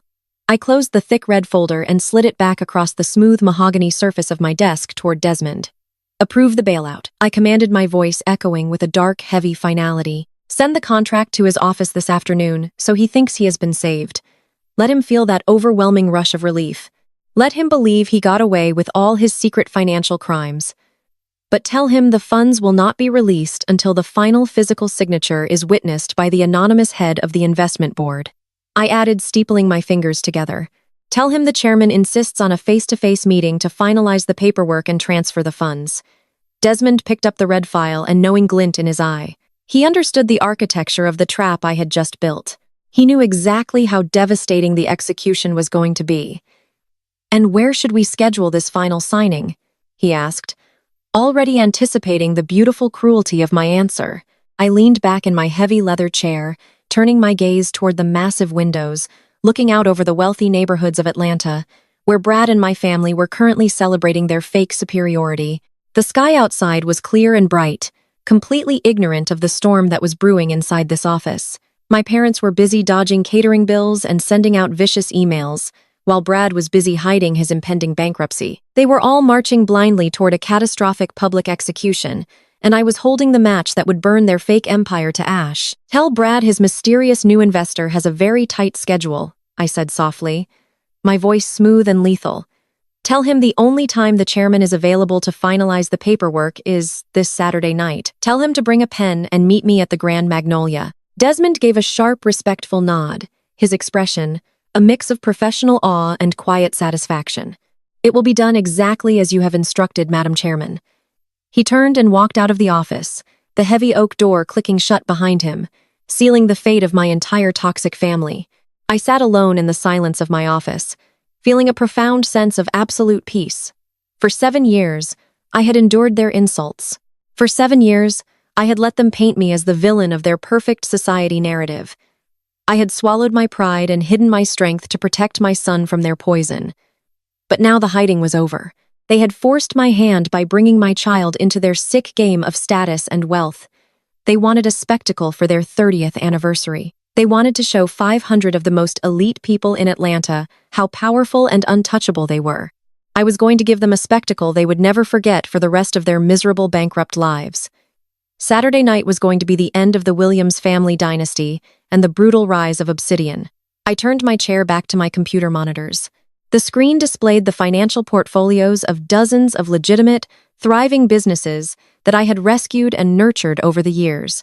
I had built my wealth by seeing value where others saw ruin. I had built my empire by fixing broken things. But as I looked at the red folder Desmond had left on the edge of my desk, containing the digital copies of Brad's absolute ruin, I realized that some things were simply too toxic to be fixed. Some things needed to be liquidated entirely. I pulled out my personal cell phone, the cheap generic device I used for my everyday life, as Sophie, the struggling single mother. There were still unread messages from my aunts and cousins, offering their fake prayers and toxic pity regarding my parents' email. I did not delete them. I left them sitting in my inbox as a digital monument to their arrogance. In less than 48 hours, every single person who had texted me with condescension would be standing in the Grand Magnolia, watching the very people they idolized get stripped of everything they owned. I imagined the look on Brad's face when he saw me walking into his exclusive party. I imagined the exact moment his arrogant brain would try to process why the lowly sister-in-law was holding the contract to his financial survival. He had told me to keep my fatherless kid away from his red carpet. He was about to find out that the red carpet belonged to me, and he was just a trespassing beggar who was about to be evicted from my property. The trap was flawlessly set. The leverage was absolute. All that was left to do was wait for the sun to set on Saturday night. Saturday night arrived with a thick, heavy heat that settled over Atlanta like a suffocating blanket. The sky was a deep, bruised purple, completely devoid of stars. Inside my tiny, cramped apartment, the air felt different than it ever had before. The suffocating walls of the modest life I had built as a shield were finally coming down. I stood in the center of my small bedroom, staring at my reflection in the cheap, cracked mirror hanging on the back of the door. The woman looking back at me was a complete stranger to the world of my parents, but she was the absolute truth of who I really was. I had shed the faded thrift store jeans and the oversized gray sweater that I used to blend into the background of my working-class neighborhood. In their place, I wore a custom haute couture gown that had been flown in directly from Paris just for this exact occasion. It was a breathtaking masterpiece of structural design and dark, fluid elegance. The fabric was midnight black, layered with thousands of microscopic onyx crystals that caught the dim light of my bedroom and refracted it like liquid glass. The cut was razor-sharp, featuring a dramatic plunging neckline and a silhouette that projected absolute lethal authority. It did not scream desperate for attention like the sequin dresses my mother favored. It whispered of an untouchable, terrifying level of wealth and power. I pulled my hair back into a flawless, sleek shinen, securing it tightly at the nape of my neck. I applied my makeup with clinical precision, highlighting the sharp angles of my cheekbones and painting my lips a deep blood red. I did not look like the discarded single mother they had mocked in their digital invitation. I looked like a queen stepping onto a battlefield to reclaim her stolen territory. I reached into a velvet jewelry box and clasped a heavy diamond and white gold necklace around my throat. The stones felt cold and heavy against my skin, a physical reminder of the empire I had built in the absolute dark. I turned away from the mirror and walked into the living room where my son Leo was waiting. My heart swelled until it physically ached against my ribs. He stood near the faded sofa, looking like a tiny, perfect prince. I had a bespoke tour visit my corporate office earlier in the week to craft a miniature tuxedo exclusively for him. The midnight blue fabric fit his small frame perfectly paired with a crisp white shirt and a black silk bow tie. His dark curls were neatly styled, and his large brown eyes looked up at me with a mixture of awe and innocent excitement. "You look beautiful, Mommy," he said, his sweet voice echoing in the quiet apartment. "You look incredibly handsome, my brave boy," I replied, kneeling down carefully so I would not wrinkle my gown. I adjusted his bow tie slightly, smoothing my hands over his small shoulders. "We are going to a very big party tonight, Leo. There will be a lot of people there, and some of them might act a little surprised to see us. But I want you to remember what I told you. You belong in every single room you walk into. Nobody is ever allowed to make you feel small. Do you understand me?" He nodded, his face serious as he absorbed my words. "I understand, Mommy." I stood up and took his small hand in mine. The time for hiding was officially over. We walked out of the tiny apartment and locked the door behind us, leaving the disguise of the lowly single mother locked inside forever. When we stepped out onto the damp street, the rusted 10-year-old Honda Civic was nowhere to be seen. In its place sat a massive, sleek, black armored Maybach. The heavily tinted windows reflected the flickering yellow light of the street lamps. A personal driver dressed in a sharp black suit stood at attention, holding the rear passenger door open for us. Seated in the front passenger seat was Desmond, my chief operating officer, looking entirely unbothered and ruthlessly efficient. "Good evening, Madam Chairman," Desmond said smoothly as I slid into the luxurious leather interior of the Maybach with Leo beside me. "The security perimeter at the Grand Magnolia has been fully secured by our private team. The venue manager has been briefed on the exact timeline of tonight's operational phases. We are holding steady for your arrival." "Excellent," I replied, my voice a calm, steady hum in the quiet cabin of the luxury vehicle. "Let us go properly introduce ourselves to my family." The heavy vehicle pulled away from the curb, gliding through the rain-slicked streets of the city. As we drove north toward the affluent fortress of Buckhead, the urban landscape shifted dramatically. The modest apartment buildings and strip malls gave way to towering trees, pristine sidewalks, and massive gated estates. The Grand Magnolia was located at the very heart of this elite bubble. It was a historic, sprawling southern mansion that had been converted into the most exclusive event venue in the entire state of Georgia. It sat on 10 acres of manicured botanical gardens, featuring massive marble columns, sweeping balconies, and a ballroom that could comfortably seat over 1,000 guests. It was the absolute crown jewel of my real estate portfolio, and tonight it was the execution block for my parents' social standing. The Maybach turned onto the long, winding driveway of the Grand Magnolia. The approach was lined with ancient oak trees draped in Spanish moss, illuminated by soft golden uplighting. The valet area was a chaotic sea of extreme luxury. Maseratis, Bentleys, Rolls-Royces, and Ferraris were backed up in a long, glittering line as the valet scrambled to accommodate the massive influx of wealth. But my driver did not stop at the standard valet podium. He bypassed the line entirely, steering the massive armored vehicle toward the private VIP entrance at the side of the main estate, a secluded area guarded strictly by my own internal security personnel. The car rolled to a smooth stop. 2 security guards dressed in tactical black suits stepped forward and opened the doors. I stepped out onto the covered marble walkway, the humid night air instantly clinging to my skin. Leo stepped out beside me, his small hand gripping mine tightly. Desmond materialized beside us, holding a sleek tablet. "The ballroom is currently at maximum capacity," Desmond murmured, keeping his eyes locked on the digital security feeds displaying on his screen. "Marcus and Dolores are currently holding court near the center stage. Brad is pacing near the northern bar area, constantly checking his phone. He has asked the venue manager 3 times if a representative from his anonymous investment firm has arrived yet. He is sweating through his custom suit." A dark smile touched my lips. "Perfect," I whispered.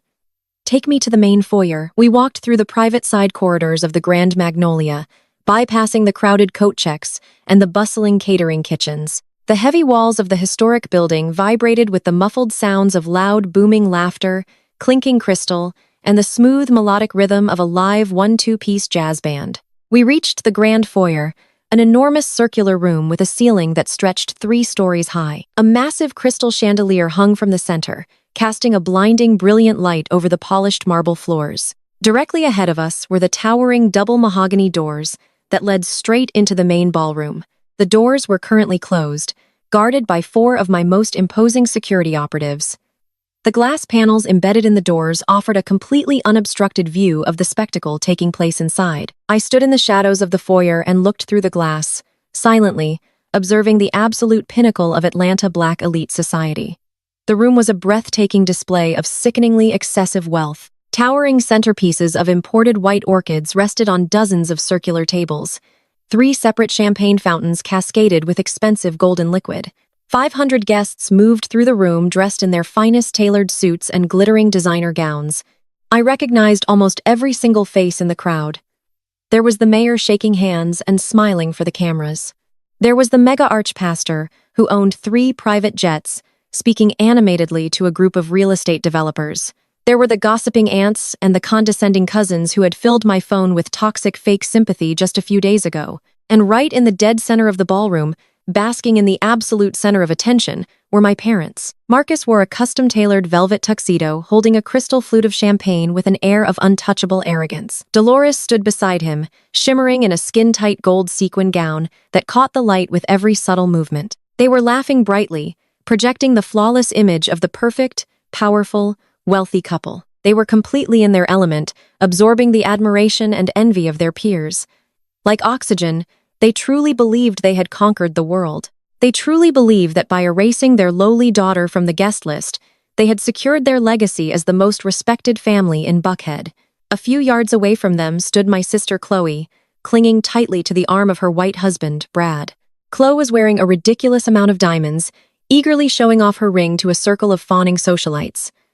Brad, however, looked entirely miserable. Despite his expensive suit and his aggressive posture, I could see the sheer panic radiating from his body. He kept pulling his phone from his pocket, staring at the screen, and aggressively wiping the sweat from his forehead. He was surrounded by hundreds of millionaires, but he knew he was completely bankrupt. He was just waiting for the mysterious billionaire savior known as Subsidian to walk through the doors and hand him his $10 million lifeline. The irony of the entire scene was a masterpiece. They were all dancing and drinking on the deck of a sinking ship, completely oblivious to the massive gaping hole in the hull. I looked down at my watch. The digital hands aligned perfectly. It was time. I gave a single sharp nod to the head of my security detail standing by the mahogany doors. The operative tapped his earpiece and signaled the other guards. They stepped forward and grasped the heavy brass handles of the double doors. I tightened my grip on Leo's small hand. "Walk tall, my beautiful boy," I whispered, keeping my eyes locked on the glittering ballroom. The security guards pulled the heavy mahogany doors open simultaneously, with a loud, dramatic swoosh that cut through the ambient noise of the party. The bright, blinding light of the ballroom spilled out into the foyer, washing over my black crystal gown and Leo's dark tuxedo. I stepped through the threshold and walked directly into the massive ballroom. The disruption was instantaneous and absolute. It started with the guests standing nearest to the entrance. Their conversations abruptly died in their throats as they turned to look at the new arrivals. The sudden silence spread through the room like a highly contagious virus, rippling outward from the doorway. People stopped mid-sentence. Glasses were slowly lowered from lips. Heads turned one by one, drawn by the magnetic, terrifying energy radiating from the doorway. Even the 1-2-piece jazz band positioned on the elevated stage faltered. The trumpet player missed a note, noticing the massive shift in the room's atmosphere. The pianist slowed his tempo, and within seconds the music completely died away, leaving a thick, heavy, deafening silence in the sprawling room. 500 of the most elite, powerful people in Atlanta were completely frozen, staring directly at the woman who had just crashed the most exclusive party of the decade. I did not shrink under their collective gaze. I did not look down at the floor or rush to the shadows. I kept my spine perfectly straight, my chin tilted upward at an angle of supreme, unbothered authority. I walked slowly and deliberately down the center aisle of the ballroom, my designer heels making a sharp, rhythmic clicking sound against the polished wood floor. The onyx crystals woven into my gown caught the light from the massive chandeliers, casting fractured, glittering reflections across the faces of the stunned guests. Leo walked perfectly and stepped beside me, looking incredibly brave and sharp in his tailored suit. We did not look like a struggling single mother who had snuck into a party to beg for scraps. We did not look like the pathetic, fatherless trash they had mocked in their digital invitation.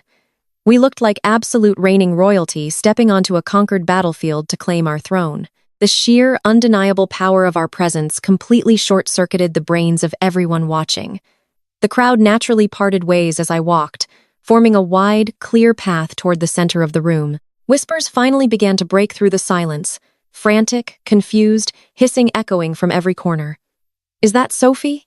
someone murmured in shock. "Look at that dress," another whispered, sounding entirely breathless. "What is she doing here?" I thought.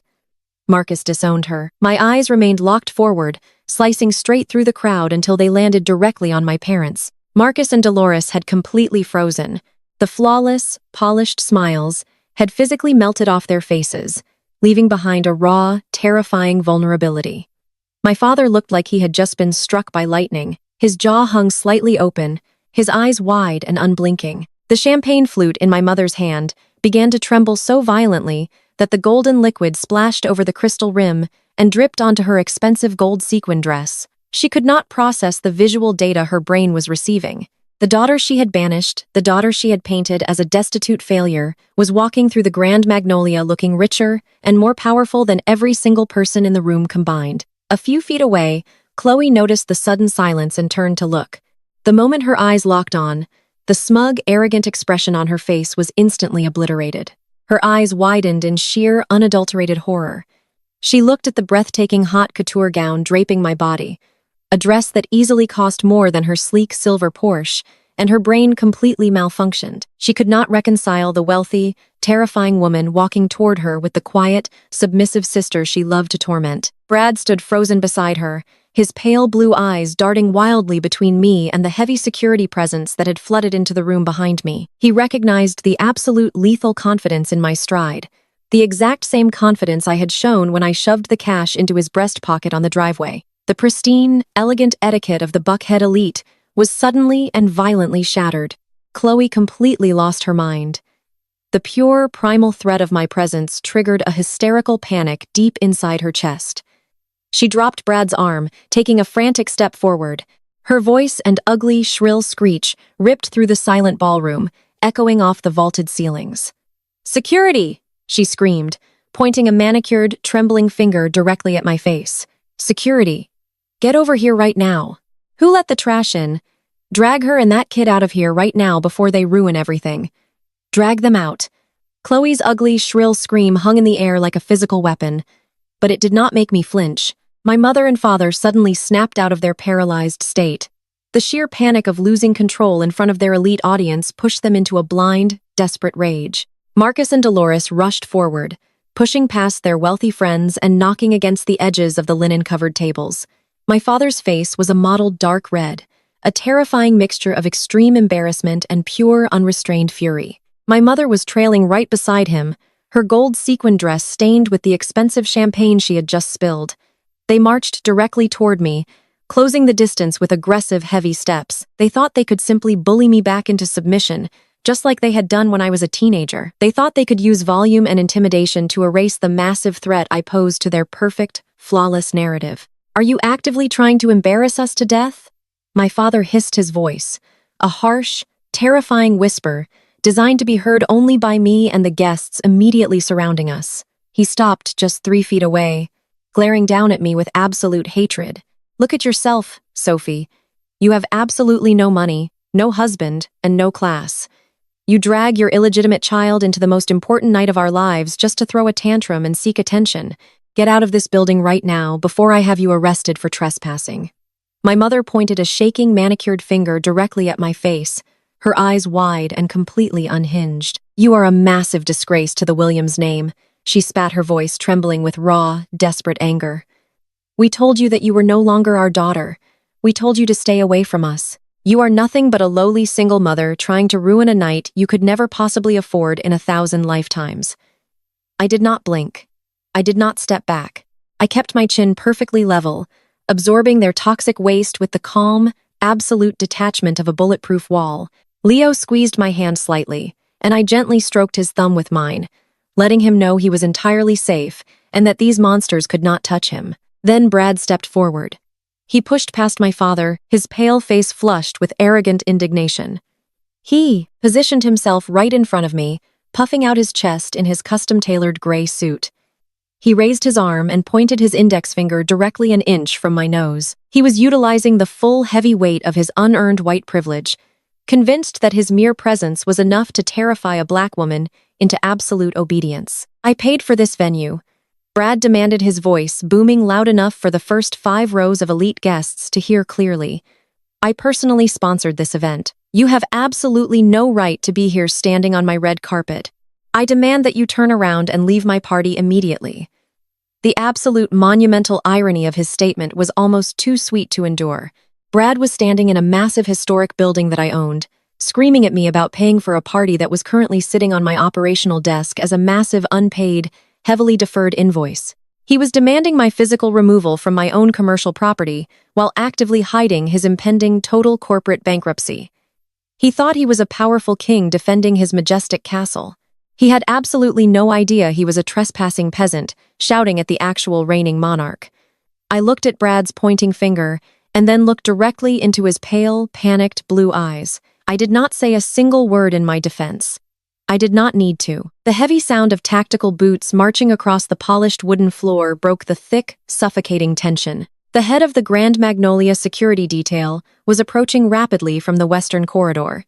He was a massive, imposing man dressed in a sharp black suit with a discreet communication earpiece curled around his ear. 4 other heavily armed security operatives flanked him, moving with strict military precision. Chloe's face lit up with a vicious, triumphant smile. She thought her screaming had worked. My mother crossed her arms over her sequin dress, looking deeply relieved that the unwanted trash was finally going to be physically removed from her perfect magazine cover event.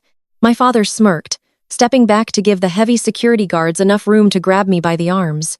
Brad stood tall, acting as if he had just successfully commanded a private army. They all waited eagerly for the deeply humiliating moment when the single mother and her son would be forcefully dragged out the massive mahogany doors in front of all their friends. The head of security marched straight toward our small group. The elite crowd held their collective breath, watching the dramatic scene unfold with greedy, fascinated eyes.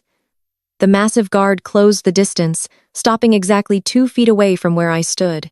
But he did not reach for my arm. He did not address my father, or look at Brad for operational instructions.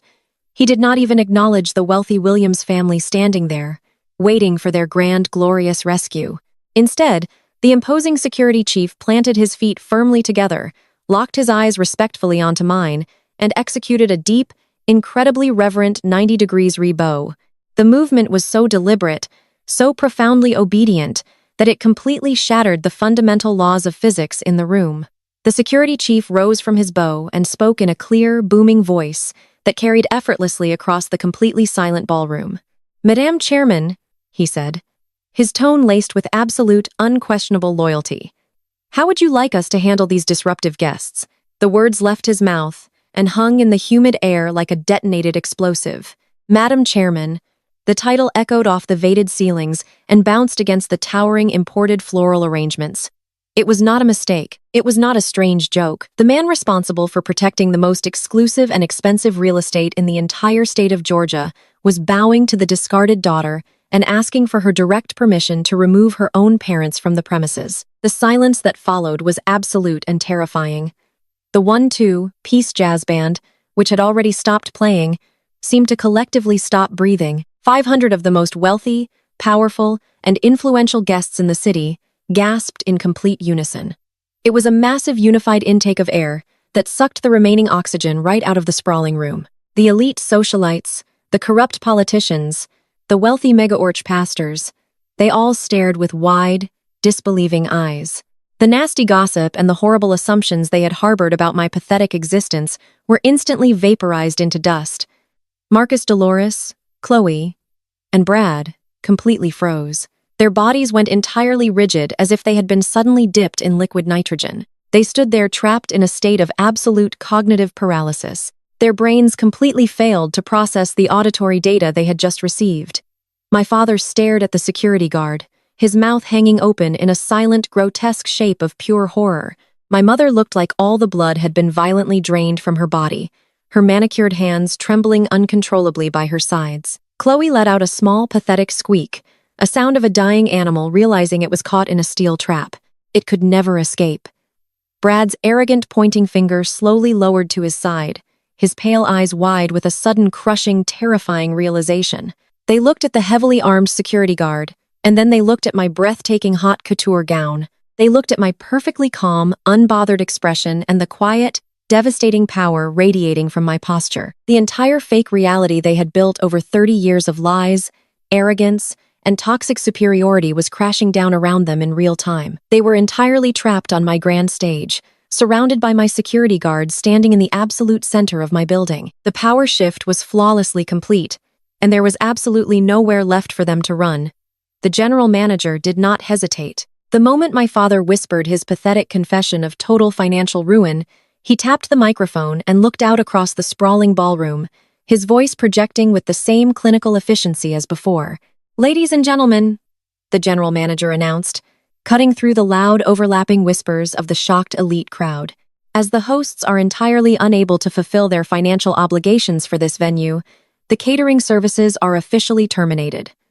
Staff, please clear the room." The heavy swinging doors of the kitchen burst open entirely. The catering staff marched forward in perfect unison, moving with the cold precision of a military unit. They descended upon the massive circular tables covered in crisp white linen and towering white orchids. They did not apologize to the guests. They reached out and literally lifted the expensive plates of prime rib and lobster right out from under the noses of the stunned politicians and wealthy socialites. The elite guests sat frozen in their elegant chairs, watching in absolute horror as their half-eaten luxury meals were efficiently snatched away and carried back toward the kitchens. My mother let out a loud, gut-wrenching wail. She reached out blindly, grasping at the empty air as if she could somehow physically stop the staff from dismantling her perfect illusion. "Marcus, do something," she screamed, her voice cracking as it echoed off the vaulted ceilings. "Marcus, you cannot let them do this. Call the bank. Call somebody. This is our anniversary.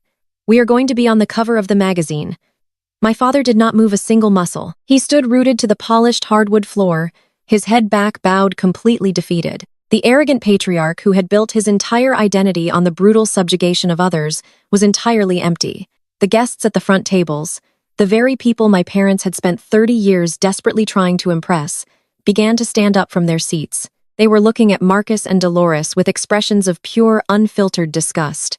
In the toxic, superficial world of Buckhead, Atlanta, poverty was the ultimate disease, and my parents were suddenly highly contagious. A wealthy real estate developer whose table was closest to the center stood up and tossed his expensive linen napkin onto the bare table. "Well, Marcus," he said, his voice dripping with heavy condescension, "if you were completely broke, you should have just hosted a barbecue in your backyard instead of dragging us out here to starve." He turned to his wife, who was already gathering her designer clutch. "Let us go find a restaurant that can actually afford to keep its lights on." The exodus began immediately. The 500 guests did not want to be associated with the catastrophic public failure of the Williams family. They stood up in droves, adjusting their tailored suits and glittering gowns, murmuring harsh insults as they navigated toward the exit. The very people who had sent me vile text messages praising my mother and mocking my existence were now aggressively abandoning ship, leaving my parents completely isolated in the center of the massive emptying room. I stood perfectly still near the grand mahogany doors, holding Leo's hand, observing the absolute destruction of their social empire. Leo looked up at me, his large brown eyes full of innocent curiosity.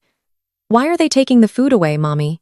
he asked, his sweet voice, a stark contrast to the heavy toxic atmosphere of the room. "Because these people tried to buy things they could never afford." "My brave boy," I whispered softly, squeezing his small, warm hand. "And in the real world, we always have to pay our debts." Chloe was shaking violently. She grabbed Brad's arm, digging her manicured fingernails deep into the fabric of his custom gray suit. "Brad, we have to do something." Chloe begged, her voice, a high-pitched, shrill whine of absolute panic. "Pay the man. Brad, just give him your black card. We cannot let everyone leave. We will be a laughingstock for the rest of our lives. Please just pay the $150,000. Brad physically recoiled from his wife. He jerked his arm out of her frantic grip, his pale blue eyes wide with pure, unadulterated terror. He was staring directly at me, ignoring his weeping wife and his broken in-laws. He was connecting the final massive dots in his panicked brain. He realized that the woman holding the deed to the Grand Magnolia was the exact same woman who owned the anonymous shadow corporation he had just begged for a $10 million bailout. He realized that the exact same woman he had thrown money at in the driveway currently held the secret, heavily leveraged mortgage to his own Buckhead mansion. "I am not paying for anything." Brad choked out his voice, trembling with a deep foundational fear. He took a step backward, physically distancing himself from the toxic radioactive fallout of the Williams family. "I do not have that kind of cash liquid right now, Chloe. I cannot just drop 150 grand on a party." Chloe stared at her husband as if he had just sprouted a second head. "What are you talking about?" she screamed, her face contorting with ugly, raw desperation. "You are a venture capitalist. You just closed a massive deal last month. You said we were flush with cash. You said you were the savior of this family. Write the check, Brad, before our entire reputation is completely destroyed." Brad shook his head rapidly, sweat pouring down his temples. He backed away from her, his eyes darting frantically toward the heavy security presence flanking my sides. "You do not understand, Chloe," he whispered, his arrogant facade completely, entirely obliterated. "There is no money. There is nothing left." My mother, Dolores, fell to her knees right there in the center of the ballroom. The expensive gold sequin dress pulled around her on the polished floor. She buried her face in her hands, sobbing uncontrollably as the last of the elite guests filtered out the side doors, refusing to even look at her. The towering floral arrangements of white orchids sat uselessly on the bare tables. The silent, empty champagne fountains looked like sad glass monuments to their spectacular failure. The 1-2 piece jazz band had quietly packed their instruments and slipped out the back exit, leaving the massive room echoing only with the sound of my mother's pathetic weeping. I took a slow, deliberate step forward. the dark onyx crystals of my haute couture gown catching the harsh bright light of the massive chandeliers. My designer heels clicked sharply against the floor, a lethal, steady countdown marking the final moments of their existence in my world. The security operatives moved flawlessly with me, maintaining a strict protective perimeter as I approached the absolute epicenter of their ruin. I stopped a few feet away from my father. He slowly raised his head to look at me. His eyes were redimmed and hollow.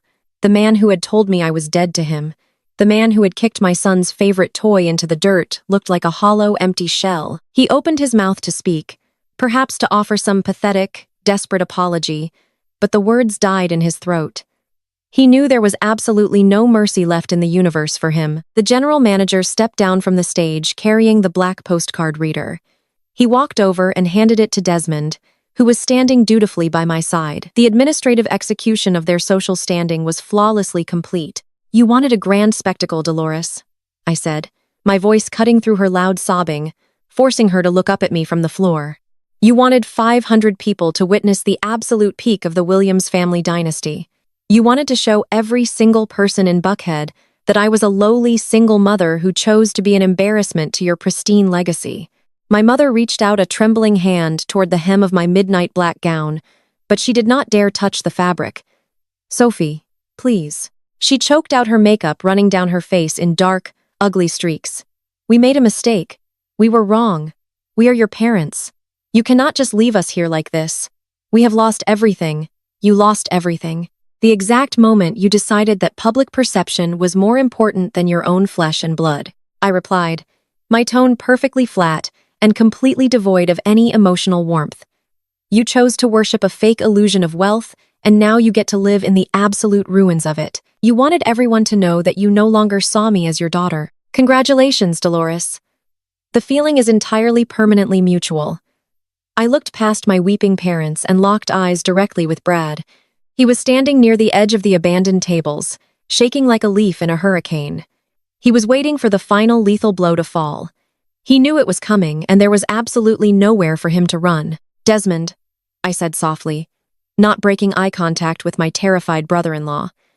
"Do we have any pending operational business with Apex Venture Capital?"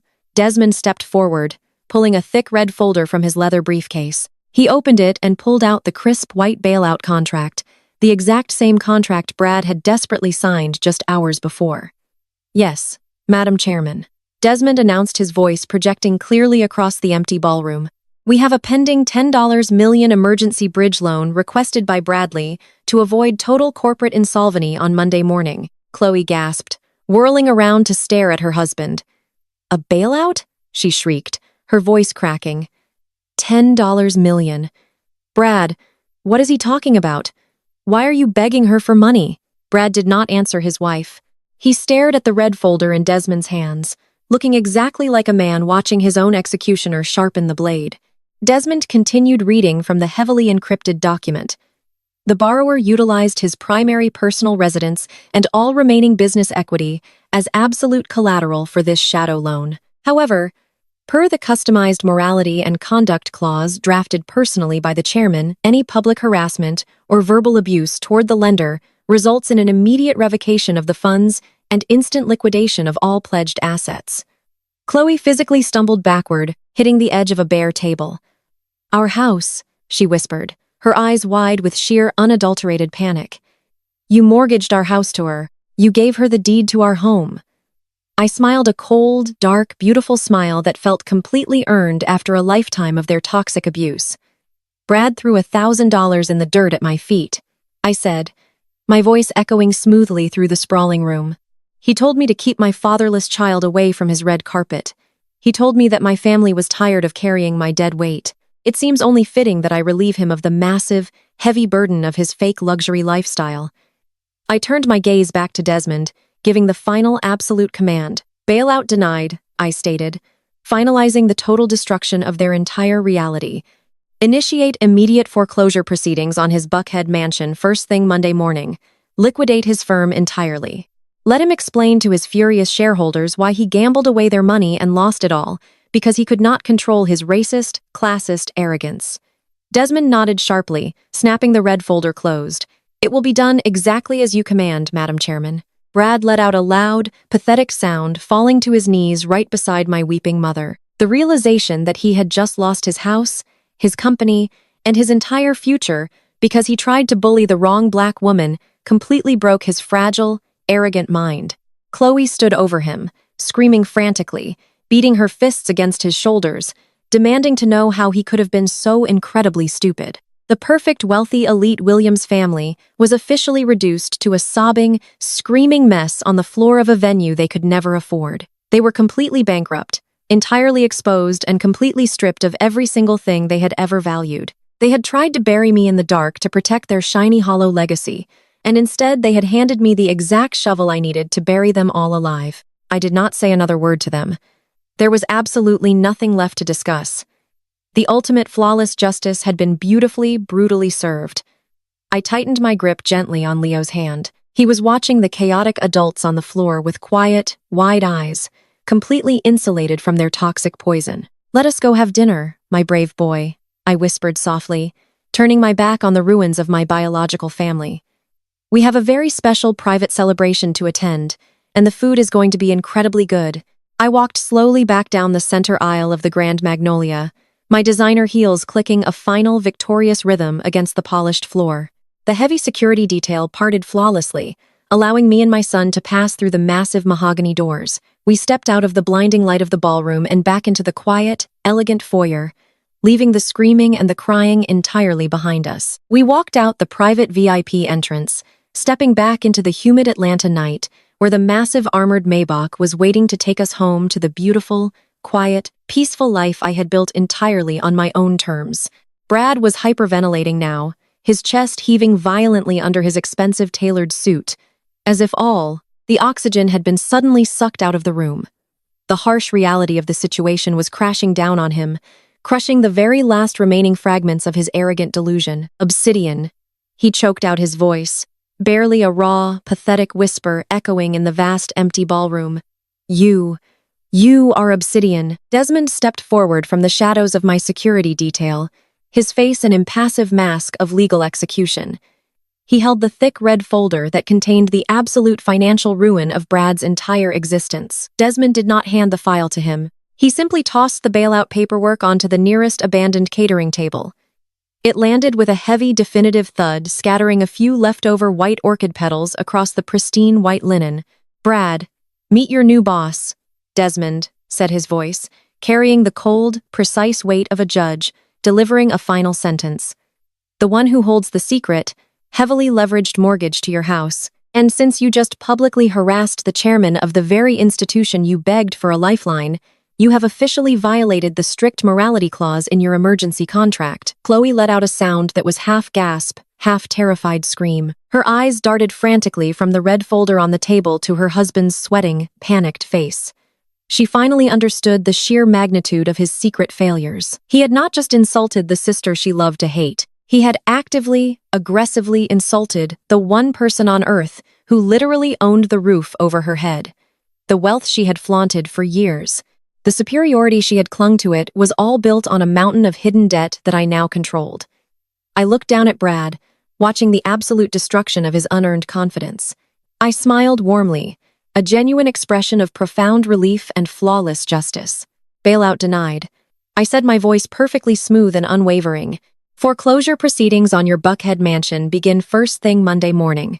The words struck Chloe like a physical blow. She collapsed to her knees right there on the polished hardwood floor, her designer gown bunching up awkwardly around her legs. She reached out and grabbed Brad's arm, shaking him, sobbing uncontrollably as she realized she was about to lose her luxury mansion, her country club status, and her entire fake elite reality, all because of her arrogant white husband. She had spent her entire life looking down on me, and now she was weeping on the floor of my building, completely destitute and entirely powerless. The absolute finality of the moment sent my parents into a fresh wave of blind, frantic desperation. They saw their golden child collapsing in front of them. They saw their wealthy son-in-law completely destroyed, and they realized that their discarded scapegoat was the absolute only source of power left in the room. Marcus and Dolores scrambled forward across the floor. They reached out with trembling hands, desperately trying to grab onto my arms to pull me back into their toxic orbit. "Sophie," Please. My mother wailed tears, ruining her expensive makeup and dripping onto her gold sequined dress. You cannot do this to us. You cannot destroy your own sister. We are blood. We are family. We can fix this. We can be a real family again. My father nodded frantically. His legendary pride entirely evaporated. Whatever you want, Sophie, he begged, his voice cracking as he looked up at me with pathetic, pleading eyes. We will do whatever you want.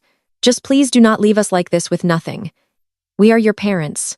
I did not pull away violently. I simply stepped back calmly, putting enough physical distance between us, so their grasping hands caught nothing but empty air.